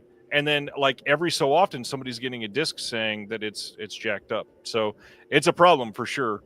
The other thing, go ahead. Oh no, I jumped the gun. You go ahead. Devil's Sword had to have a replacement disc because the manufacturer screwed that up as well. A handful, a smaller percentage, but it's still a significant margin, were screwed up and not playing in people's things. But again, all of this is not on TerraVision. They got screwed over by their manufacturer. And their standards that peak level they should. So the manufacturer's paying to replace all of that. And then when when TerraVision got the bundle of packaging for that third title that was supposed to be shipping at the same time, Children of Violent Rome, more than half of their shipment of the packaging was delivered damaged, and they had to get that replaced. So it was a lot of problems back to back to back to back. And now finally, most of those are shipping now, except for Suddenly in the Dark. Some of them are still waiting on that pre-fixed disc, but that will the rest of that stuff will be here in the next week, and then it'll all go out to wholesalers like Orbit and Diabolic and all that, and everybody will have it. It's a lot happening. I'll say this because I'm not a shill for TerraVision. I am. I'm just kidding. I'm just kidding. I mean, obviously, I've worked on several of their releases with you, but yeah, I'm in the same boat. You know, I ordered Suddenly. Wait, what? Suddenly in the Dark? Is that what it is? Yes. Yeah. Along with like 10 other titles, and because they all ship together, I'm still waiting to, and it's been quite a while. But yeah, I get small company having these issues, being transparent. I think the main problem with TerraVision is that, like, and I can say this as having some inside baseball knowledge, like they've got so many freaking awesome titles that are coming that sometimes they say them before they should. You know what I mean?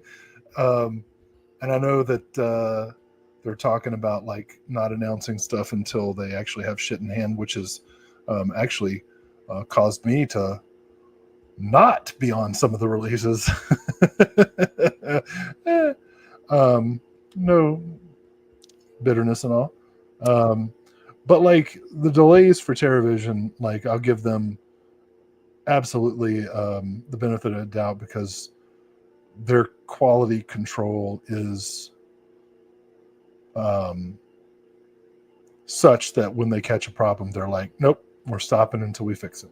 So on the note of TerraVision, did want to point out that we are doing a live show tomorrow at 5 p.m. Eastern to kick off the 13 weeks of Halloween, and that'll be live on this channel and on the TerraVision channel.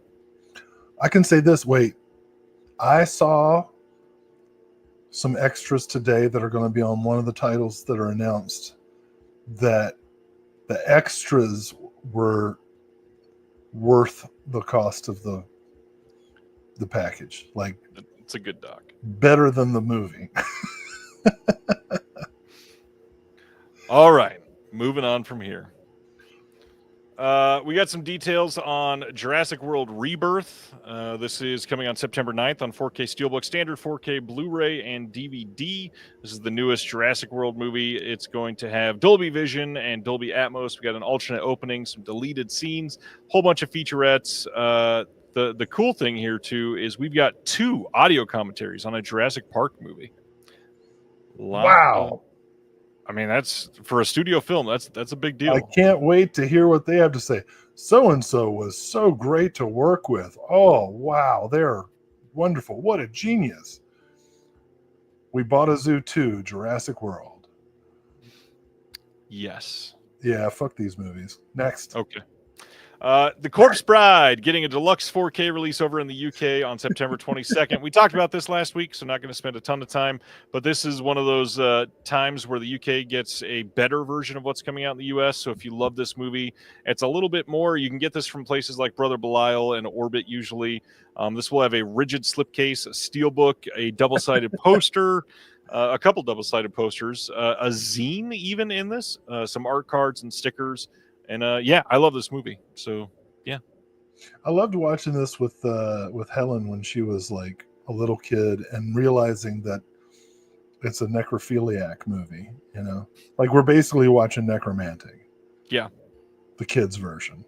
Yeah. So. Yeah, that's Corpse Bride. Yes. I haven't been this excited about DVD releases since 1998. Will, Corinne wants to know if you've seen the new Predator trailer. The cartoon or the one where Teenage Predator is the good guy? Teenage Predator, for sure. I'm not super stoked about that. You know, It's like Megatron as a teenager. What? I don't feel comfortable with like a teenage male predator like finding himself with the help of a woman's torso. You know, I don't know. It feels weird to me. It's the Predator, man. Like Predator 1, Predator 2, the end. I don't recognize the rest. Okay. Predator 2 is the best Predator. Say that. Come at me.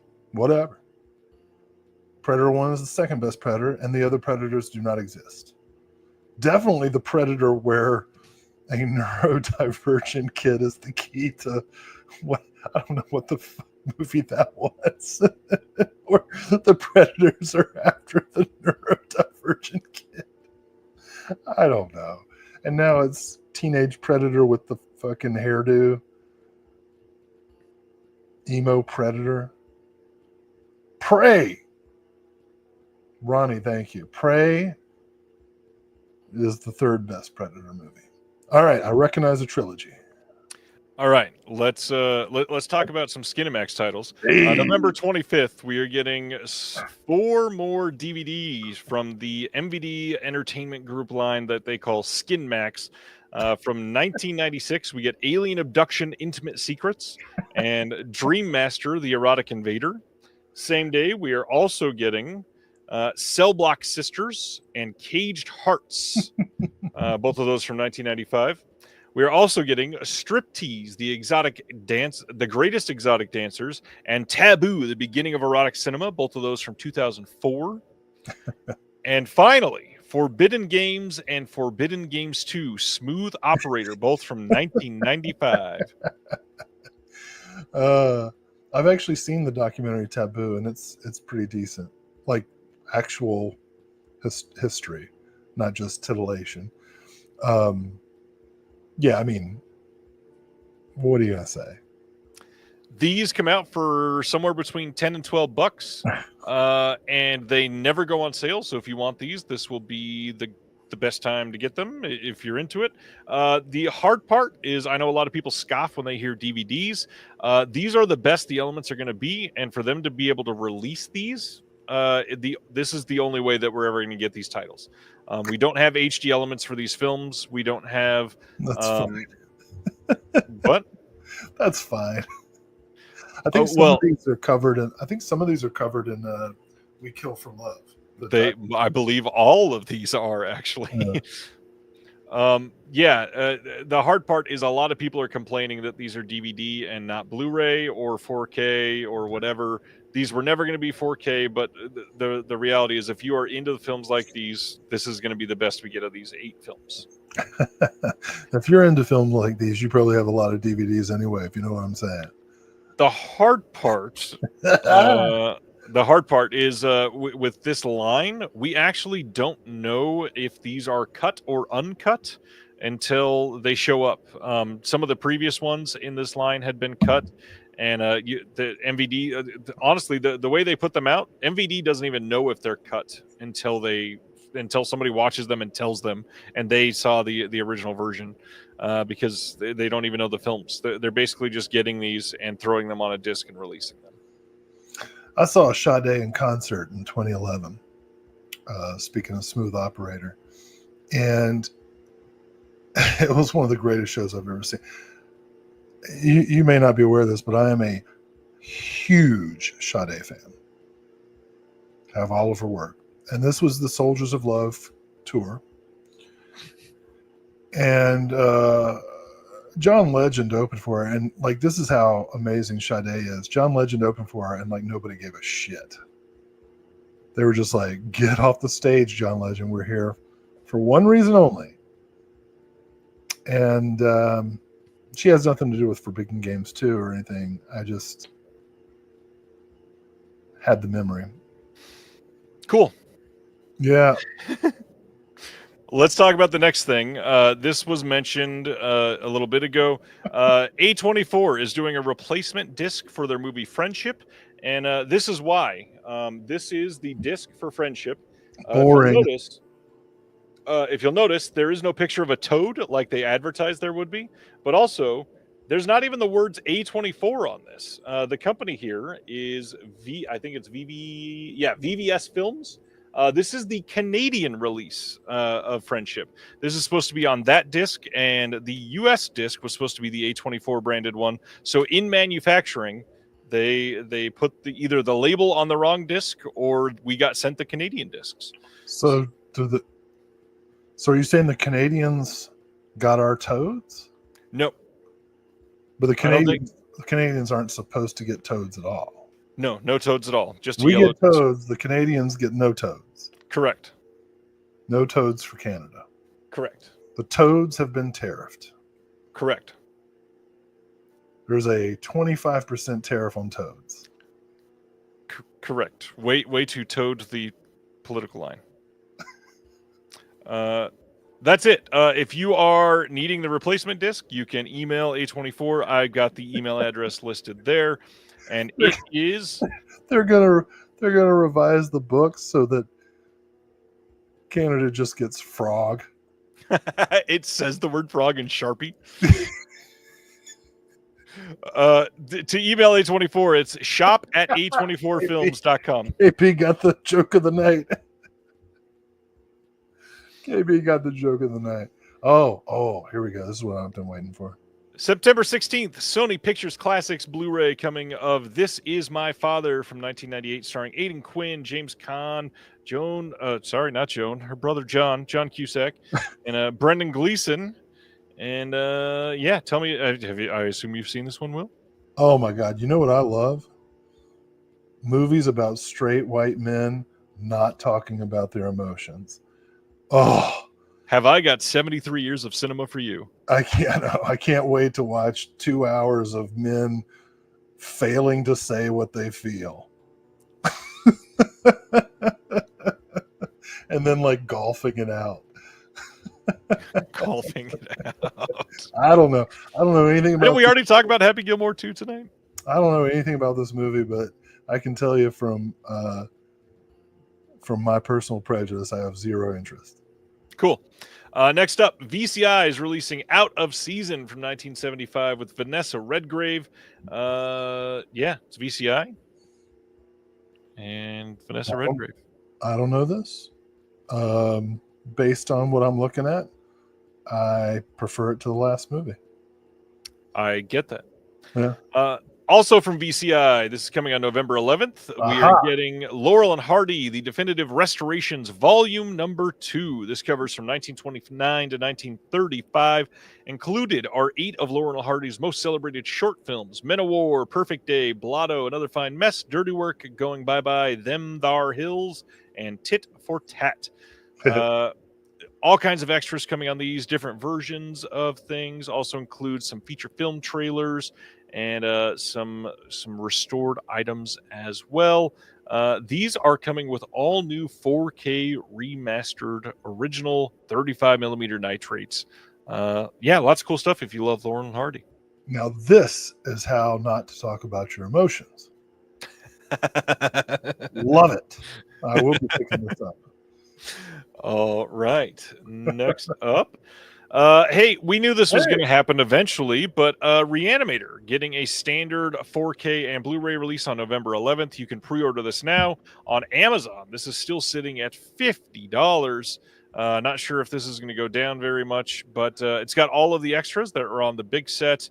It's a great looking disc. The film looks fantastic, and Reanimator, pretty hot take, good movie. If there was ever a movie worth plunking down $50 for, come on. I'm not complaining about this. All right, then. Next up. Potentially the biggest news of the week and maybe of the month so far.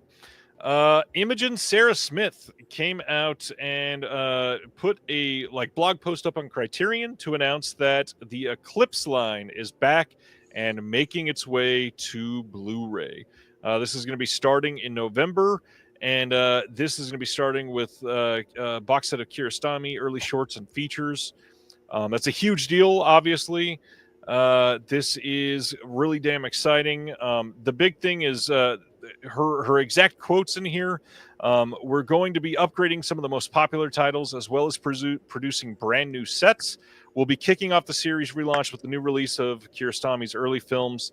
And then they say in the coming months, you can look forward to Eclipse sets of the 6 extraordinary features directed by Kinuyo Tanaka, Japan's first successful woman director, 5 searingly radical documentaries from the husband and wife team of Kazuo Hara and Sachiko Kobayashi, and we'll get you singing and dancing with Blu-ray upgrades of Carlos Sora's electrifying flamenco trilogy and Ernst Lubitsch's joyously risque pre-code musicals. Also in the pipeline are sets devoted to the early films of Ruben Östlund and the revolutionary cinema of Sarah Gomez. And they say, with the relaunch of Eclipse, Criterion reaffirms its commitment to making the full richness of film history accessible with the reliable permanence of physical media. Each release will use the best available materials and feature an essay in which an expert will share historical context and insight about the films. I kid you not. I was planning on one of my topics to talk with you about this week was the Eclipse series, and how I have the complete Eclipse series and wondered if it was done for good, to coincide with Criterion fully shifting into 4K production. And then this announcement comes out, and I thought to myself, damn it, I'm going to have to upgrade 40 some box sets over the next several years. Agnes Varda and Chantal Ackerman and all but one of the titles in the early Ingmar Bergman set have already been upgraded. One of the Larissa Shepitko films has been upgraded, but most of the 47, I think, Eclipse box sets, which range from 2 to 6 movies each, are all just DVD, including 2 Akira Kurosawa sets. The Nikatsu Noir set is very popular. I mean, what the hell? And then for them to come out with all these Kiarostamis that have never been available before. Oh my God. Keep in mind that they did say they're upgrading some of the most popular box sets. Not all. They're doing them all. They're doing them all. They're going to do the Aki Kaurismäkis. They're going to do the freaking silent Obayashis. I don't know. Silent Naruzas. Oh my gosh. I do want to point out too the other information that I buried in a kind of funny way in this post here, that in a video interview, Kid and Play announced that House Party is coming to 4K from Criterion in November. So that means next week, on the 15th, so either next Friday or the following Monday, we are likely going to be getting full details of this Kiarostami box set and Kid and Play's House Party on 4K coming from Criterion. Hell yeah. And Will, I don't think I told you about this. Really funny today, randomly, Kid and Play followed me on Instagram. Dude, that is so lucky. Tell them I loved their Saturday morning cartoon. Kid and Play they came and performed at my college's, I skipped it, but I think it was my 20th reunion. I should have gone to see Kid and Play, but I didn't because I didn't want to see anybody that I went to school with. Smart. Well, Kubrick and House Party official announcements upcoming. Yeah, it literally could be next week. Wave got the message like this. All the news worth knowing. Kubrick and Kid and Play. If only he had lived to make House Party 5. Kubrick, Kid and Play, and Kiarostami. All the wait. Why does it have to be 3K? Whoa! Get out! which now itself has more resonance. That was pretty good. Nicely done. Jesus Christ, man. Yeah. You are the whitest kid.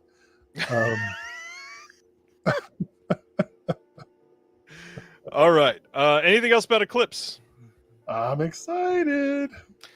This is a big deal. This some of the stuff that is inevitably going to get upgraded is very important. The Eclipse series, one of the bedrocks of Criterion over the last however many years since the first one.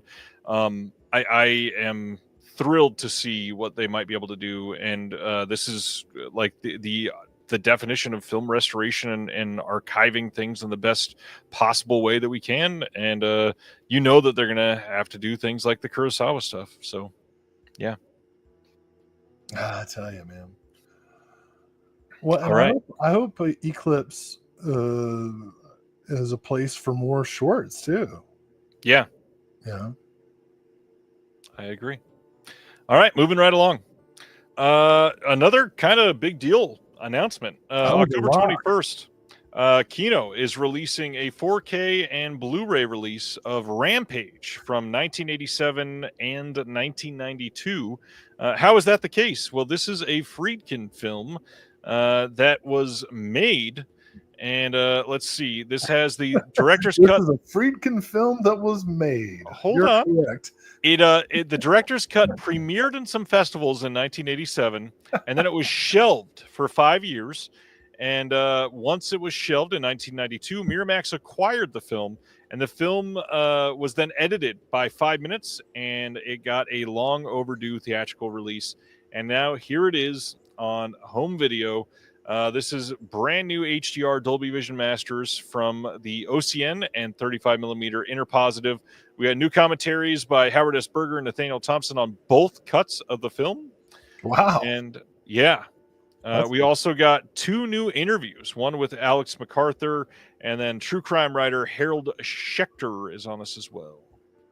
We're getting close to a complete Friedkin event. Very close. Very close. I want to point out Jay Weber did correct this, but asked when we were going to get a Blu-ray upgrade for Mr. Aladdin. And I do want to see a Mr. Aladdin movie. I want to see Mr. Arkadin starring Aladdin. I think that would be awesome. Yes, Ozu, I'm sure, will be high up on that. You're just ignoring me. Whatever, Jay Weber. I see you. And Noodles is right too. The Atsu films. Holy cow! Wow! All right. Wow! Oh no! D. Simner, as usual, disappoints me. The Birthday, which I do not yet have, I guess is out of print. Is that what I'm hearing? Maybe. I don't know. D. Simner says, unless you bought The Birthday, you're forever out of luck.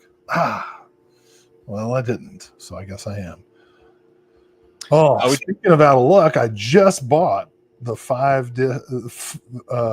4-disc Blu-ray collection of airport movies. We talked about this last week. Kino was saying that they might have to delay their airport 4K and Blu-ray releases, and they had to choose.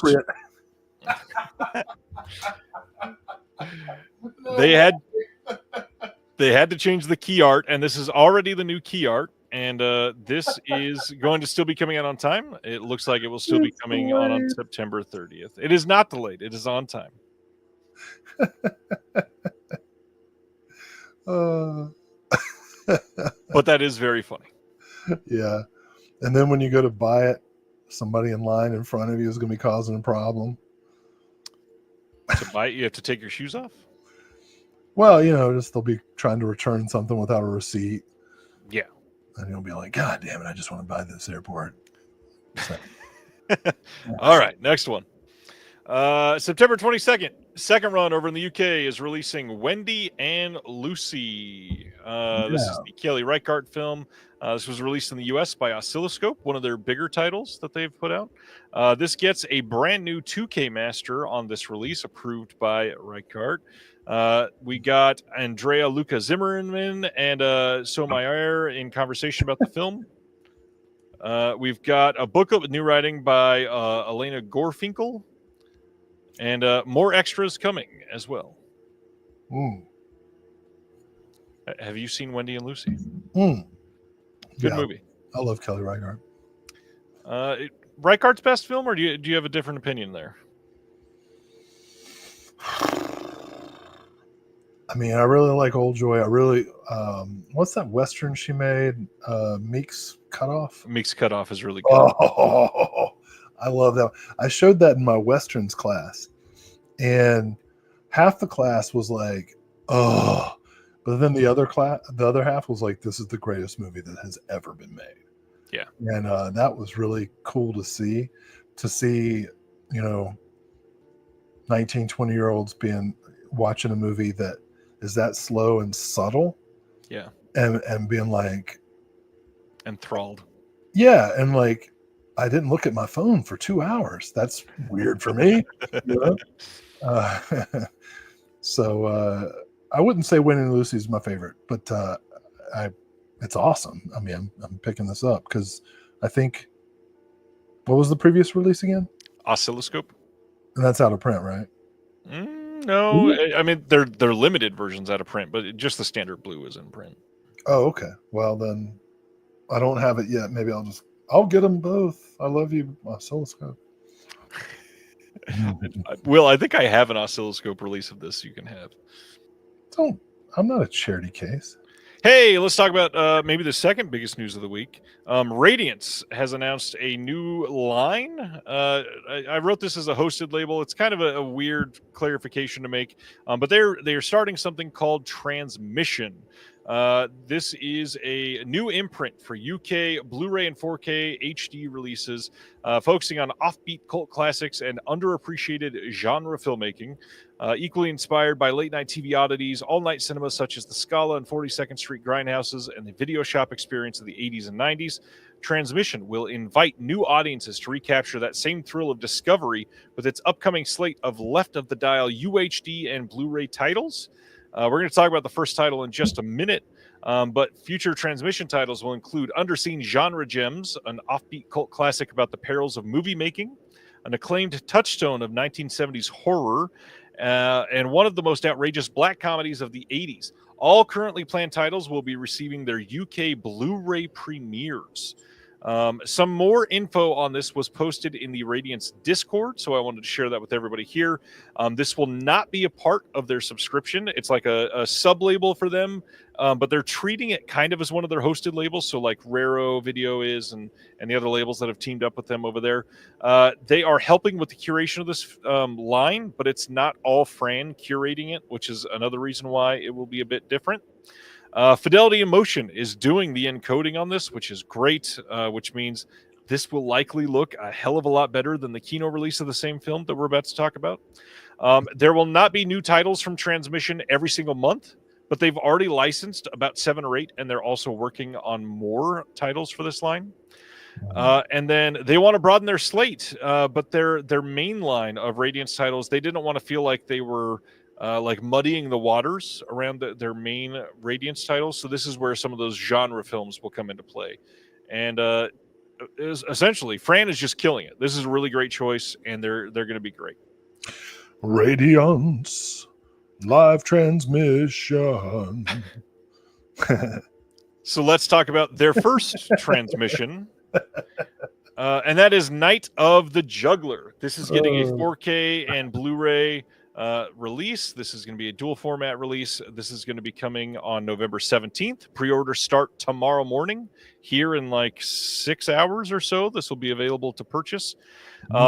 As far as all of the extras, if you want to compare to the Kino side, I believe the Kino has an exclusive commentary that is not on this release. However, this one encoded by Fidelity in Motion, so it's already superior on the picture quality. And then as far as extras, new commentary with Kim Newman and Sean Hogan, new interview with James Brolin, new interview with Julie Carmen, new interview with Dan Hedaya. There's a Night of the Juggler locations tour with Michael Gingold and Chris Coles. I believe all of those are on the Kino release as well. As far as something new, there's a new visual essay on the depiction of New York in the 70s and 80s by Howard S. Berger. There is an inquest into Sidney J. Fury's Night of the Juggler by Daniel Kramer, who literally wrote the book on Sidney J. Fury. And then trailers, poster gallery, still gallery, all that fun stuff. Plus a pull-out poster and 6 lobby-style postcards and a 40-page book with new writing from Glenn Kenny, Barry Forshaw, and Travis Woods. All of this will be limited to 5,000 copies. And in other words, this is going to do very well. Nice. Night of the Juggler's coming around to the Alamos as well. So It is, yes. Mhm. Yeah, this is a big deal. This release is going to be legendary. This looks like the one to get. No shade to the Kino release, but if you are either a fan of this movie or new to this movie or excited about this movie and you want to go in on the quality, this looks to be the one that wins in my book at least. Shit, Dan Hedea's dead? He has been dead for a while, yes. Oh, man. Did we just ruin your night again? I really didn't know that. I'm sorry. All right, let's carry on. Kind of surprising. August 26th, Emergency! Is getting a complete series Blu-ray. There is going to be the Adam 12 crossover episode Lost and Found included on this as well. What? Yeah. Are you an Emergency fan? I have no idea what that is. It's a TV show. I mean, yeah, I picked up on that. It's every dad's favorite show. In fact, I think I know what it's about. But is this what years is this around? Chips? 72 to 79. Yeah. Oh, okay. This is older. Okay. Yeah, my TV consciousness starts around like Chips and Knight Rider. Yeah, that makes sense. Yeah. So then, did you watch much of Little House on the Prairie? Oh well, yeah. I lived that life. This is also getting a complete series Blu-ray release coming from Lionsgate on September 9th. This has been out. Wikipedia says Dan Hedaya is alive. Okay, then. Thank you. Cinder, are you trying to start rumors? I was really upset. I should never believe anything. I thought he died too, like in 2020. I didn't think it was 10 years or anything. I only recently learned how to pronounce that fucker's name. I love Little House on the Prairie. Well, if you grew up in the 80s, Little House on the Prairie and Highway to Heaven were staples. Even if you were a godless heathen like me, Highway to Heaven was awesome. Because you were watching for the couple episodes where Michael Landon would get mad and use his angel abilities to fuck somebody up, and then have to do penance. Yes. And it's similar to Little House on the Prairie because, he's doing penance all the time, basically. Like everyone who lives on the prairie, they're like, free land. And then they get there and they're like, shit. You know what I mean? Yes. So I love this show. There was a character named Will, I think. Am I right? I believe so. So I think he came in like halfway through or something. Yeah, yeah, which is the story of my life.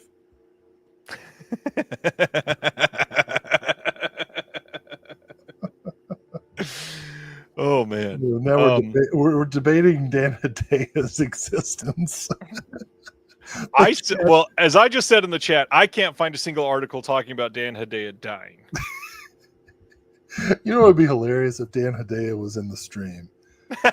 Like here he is. Come on in, Dan. He's a Blu-ray collector. He's like waiting for the. Anyways, Little House on the Prairie. These had been released previously on standalone single releases, Blu-ray seasons, but they've been out of print for some time. So this getting a standalone full series Blu-ray release is pretty damn cool. I know this isn't everybody's cup of tea, but the big thing is the price on this. I thought this was going to be much more expensive than it is. If you go look on MovieZing right now, this is like $180. And if you go over to deep discount, you can use I think it's still the lower price from earlier. You can use their discount and get this for as low as like $115, $120, something like that. Oh, we got Matthias from Sweden saying, "Holla." What's going on? Good morning from Sweden. Hello, Matthias. I don't need to change The the motherland for me. I don't need to change the subject back to music, but a band I love is from Sweden, and they're teasing a new album for the first time in like 12 years. I'm stoked on that. Are you talking about what's that name? Sahara Hot Nights or something? Blindside. I don't know who the fuck that is. I love the band Blindside. Hey, let's talk about BFI for a minute. BFI on October 13th, they're releasing a 4K of Eyes Without a Face. This will be a competing release with the Umbrella release and the Criterion release of the same film. This is going to have a new audio commentary by Alexandra Heller-Nicholas, some archival extras, and then in the first pressing, a booklet with some archival essays. And this is probably going to have the best encoding, if that's important to you. This, I believe, should be done by Fidelity in Motion. Hell yeah. Great movie. Shout out to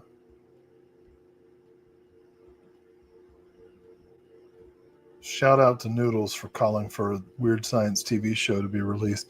Yeah, man, Eyes Without a Face. Can't wait. Yeah, that's gonna be great. Love that movie. Where are we at?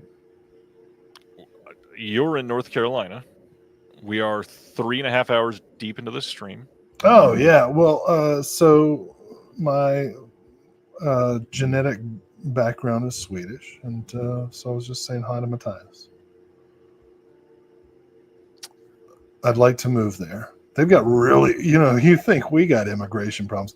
They got strict rules. Holy cow. Yes.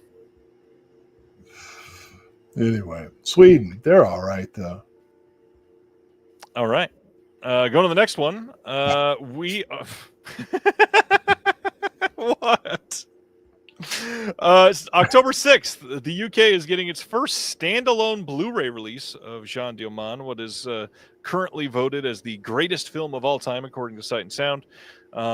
There is nothing new on this disc, but it's the first time it's been released on its own. And if you want this and don't want the whole Chantal Akerman set, this is the way to get it over in the UK. Offensive. Get it all. But yeah, this is a great movie. All right. Next up, this is the one that's most exciting to me. On October 13th, BFI is releasing Volume 4 of Short, Sharp Shocks as part of their Flipside line.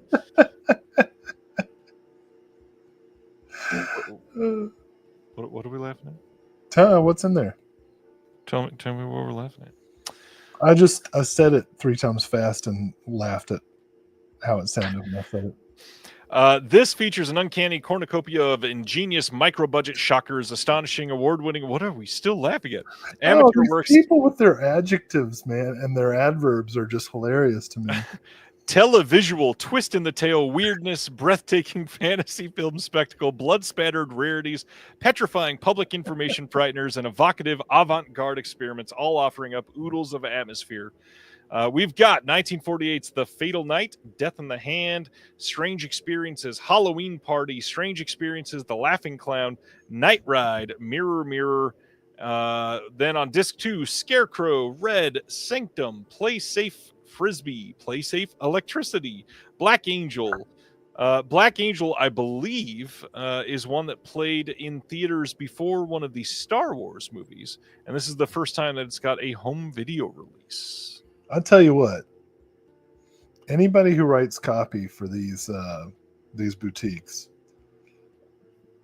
better never talk shit about David Friedman. Like the ballyhoo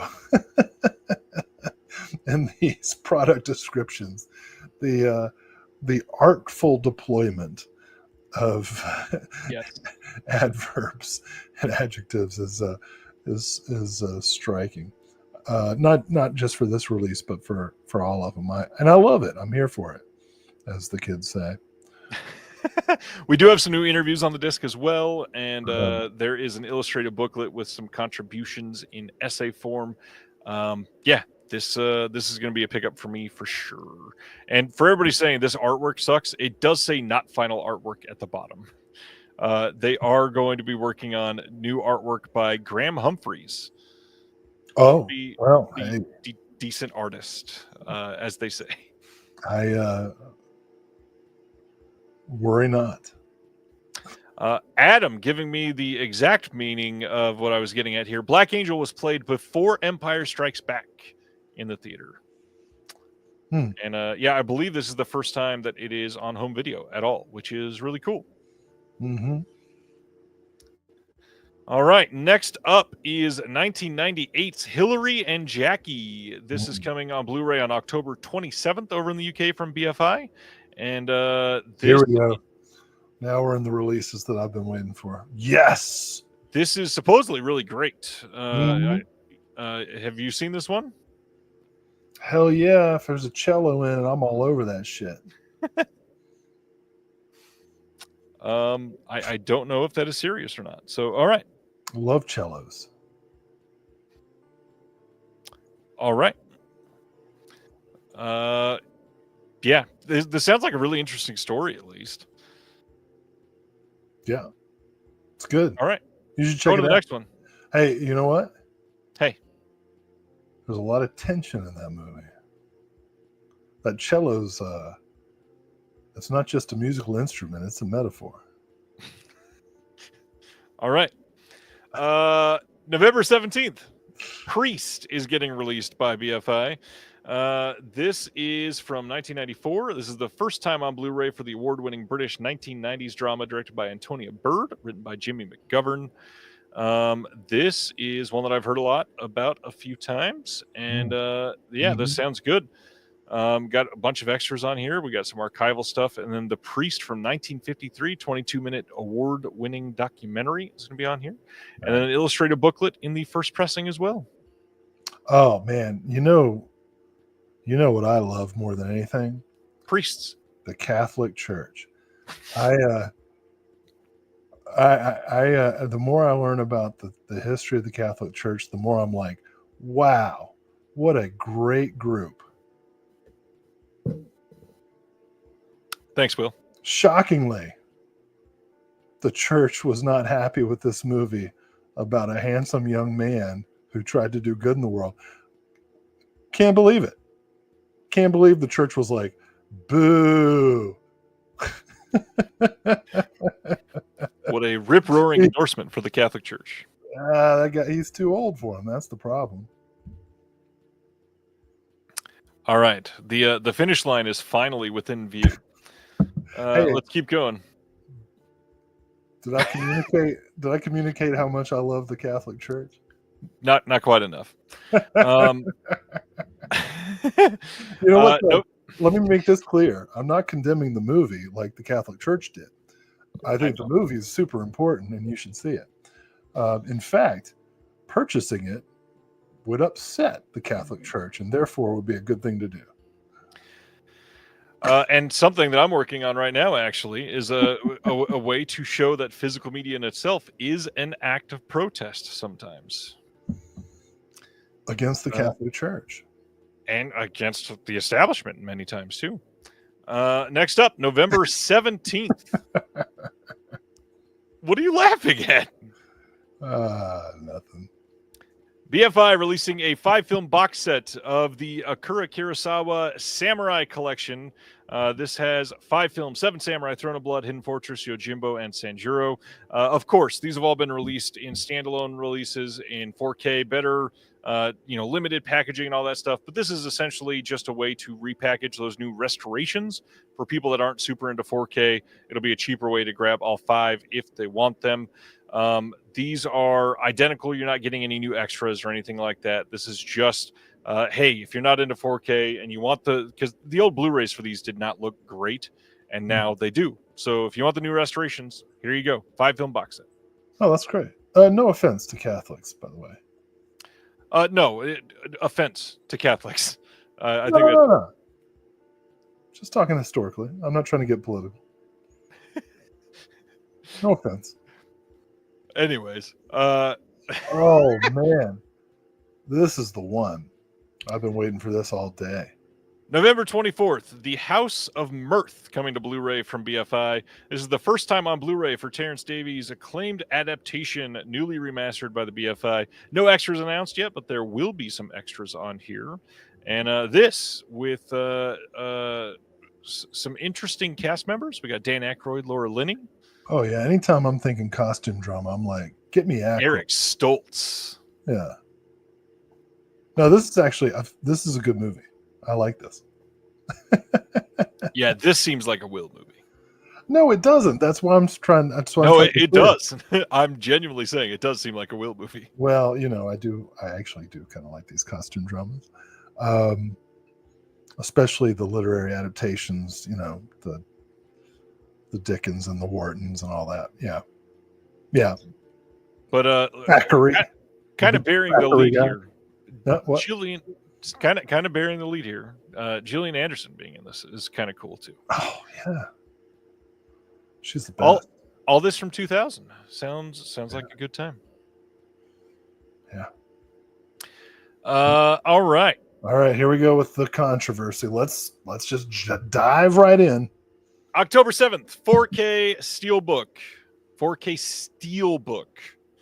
A Blu-ray release and a DVD release in 2025, the year of our Lord, says the Catholics. Disney and 20th Century Studios is putting out the Rocky Horror Picture Show, which coincidentally, I'm wearing that shirt. Oh, look at you. That'd be better cover art. That's what everybody else is going to say. This is coming from Disney here in the U.S. This is likely going to be getting the exact same Steelbook release over in the U.K., and then we are not getting a standard 4K in the US, but we will likely get a standard 4K over in the UK. The inside art looks like a Gambit movie or something. Shazam? Something like that. I don't know. Oh, yeah, the back looks like Shazam. And the front, I don't know. Looks like somebody who saw a YouTube video about Rocky Horror, but I didn't actually ever go to one. Yeah. Yeah,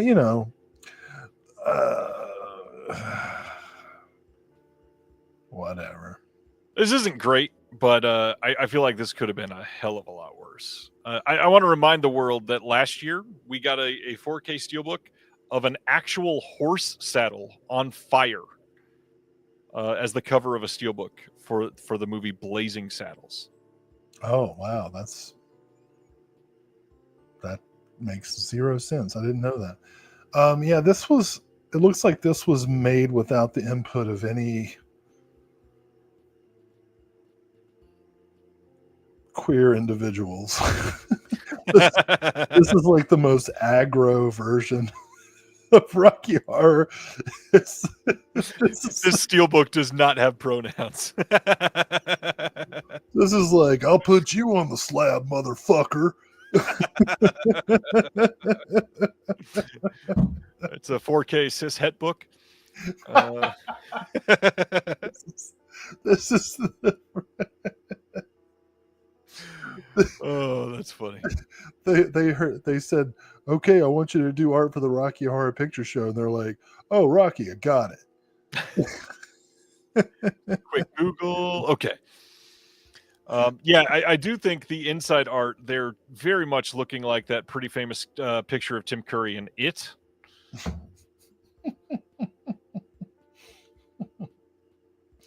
Oh, man, this is like Rocky Hell Noah. The inside cover is Pennyfurter. Frankenwise? I don't know which one was better there.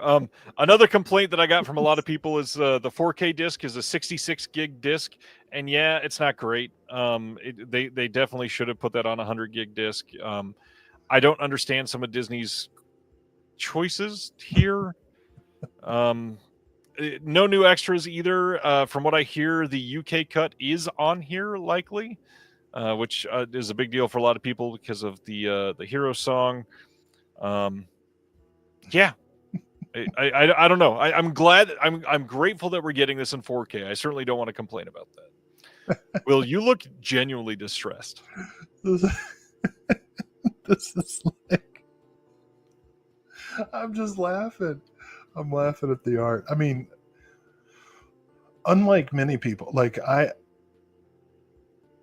know a lot of people are like, oh, you can't really enjoy Rocky Horror unless you're in the theater with a group of people, and certainly there's something to that. But I actually really enjoy the Rocky Horror Picture Show as a movie. Like I'll just put it on and watch it by myself and sing along and not throw anything at my wall.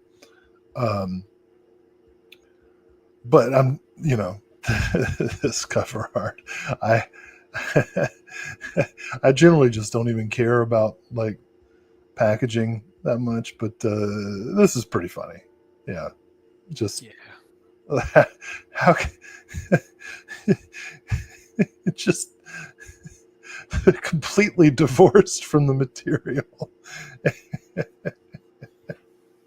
This is like Rocky Horror First Blood Part 2. It's do we get to win this time?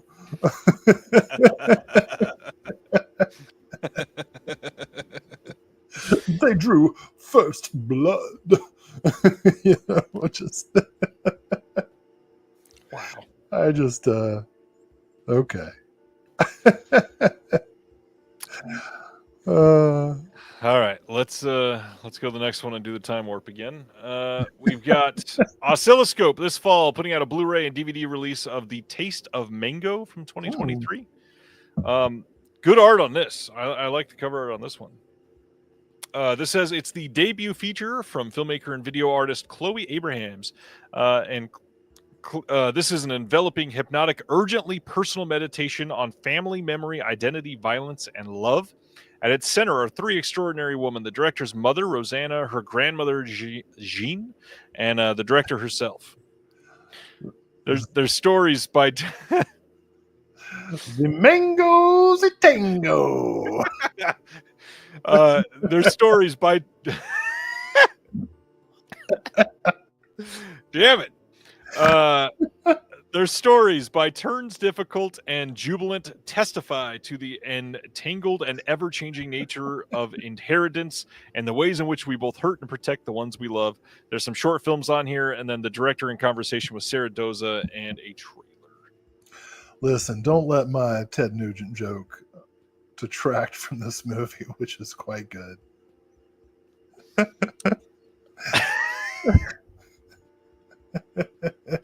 Oh, Will. Well, Hey, this is an important release this week. October 28th, there's a Blu-ray coming out from Altered Innocence.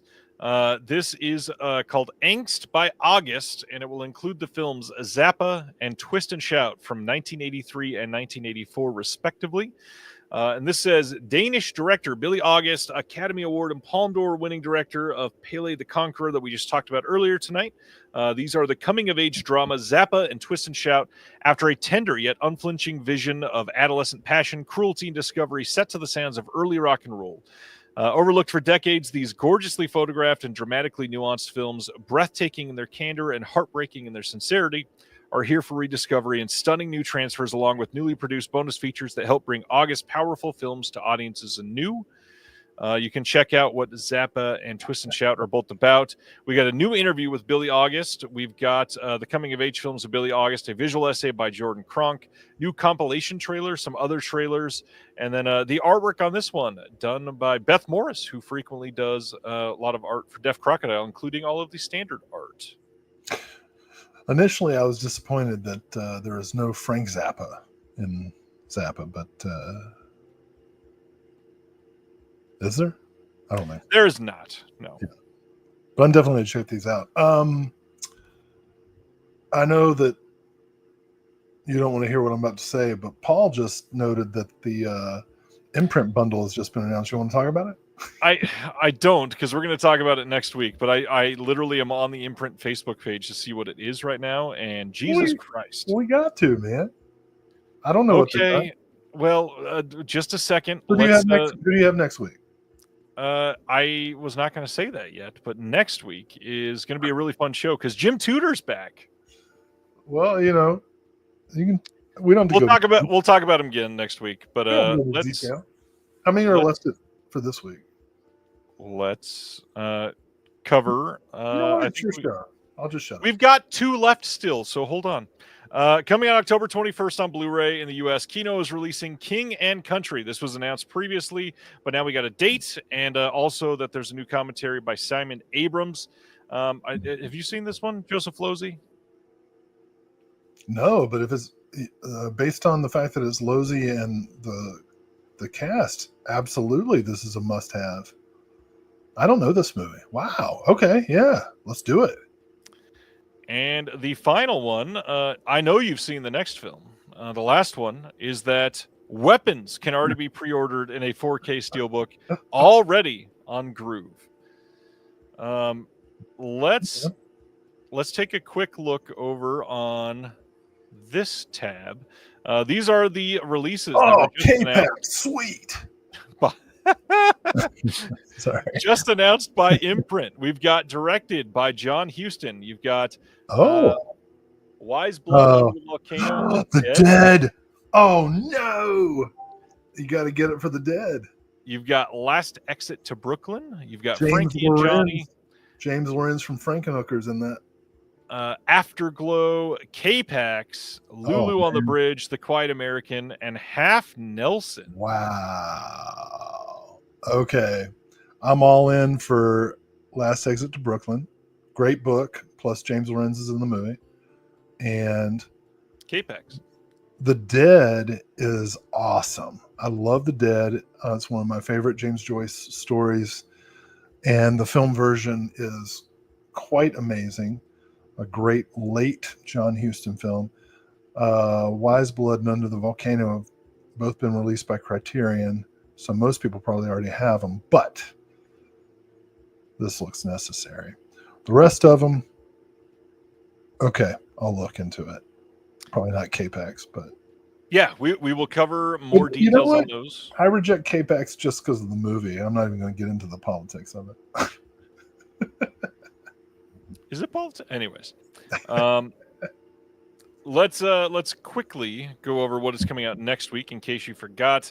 The Strangers 4K Steelbook, Sleepaway Camp 2 and 3 on 4K, Poseidon 4K, no, not that Poseidon, the 2006 Poseidon, the 40-Year-Old Virgin 4K on Steelbook and Standard, Meet the Parents 4K Standard, Casper 4K on Steelbook and Standard, The Accountant 2 4K, World Trade Center 4K, the new How to Train Your Dragon 4K Steelbook and Standard, Cairo Station from Criterion, Prince of Darkness 4K Steelbook getting a wide release, It Follows 4K from Lionsgate Limited, that is a Steelbook, 1923 Season 2 High Tension 4K Steelbook from Lionsgate Limited, Ghost of Mars 4K Steelbook, his motorbike, Her Island, I showed that one earlier, got that one in.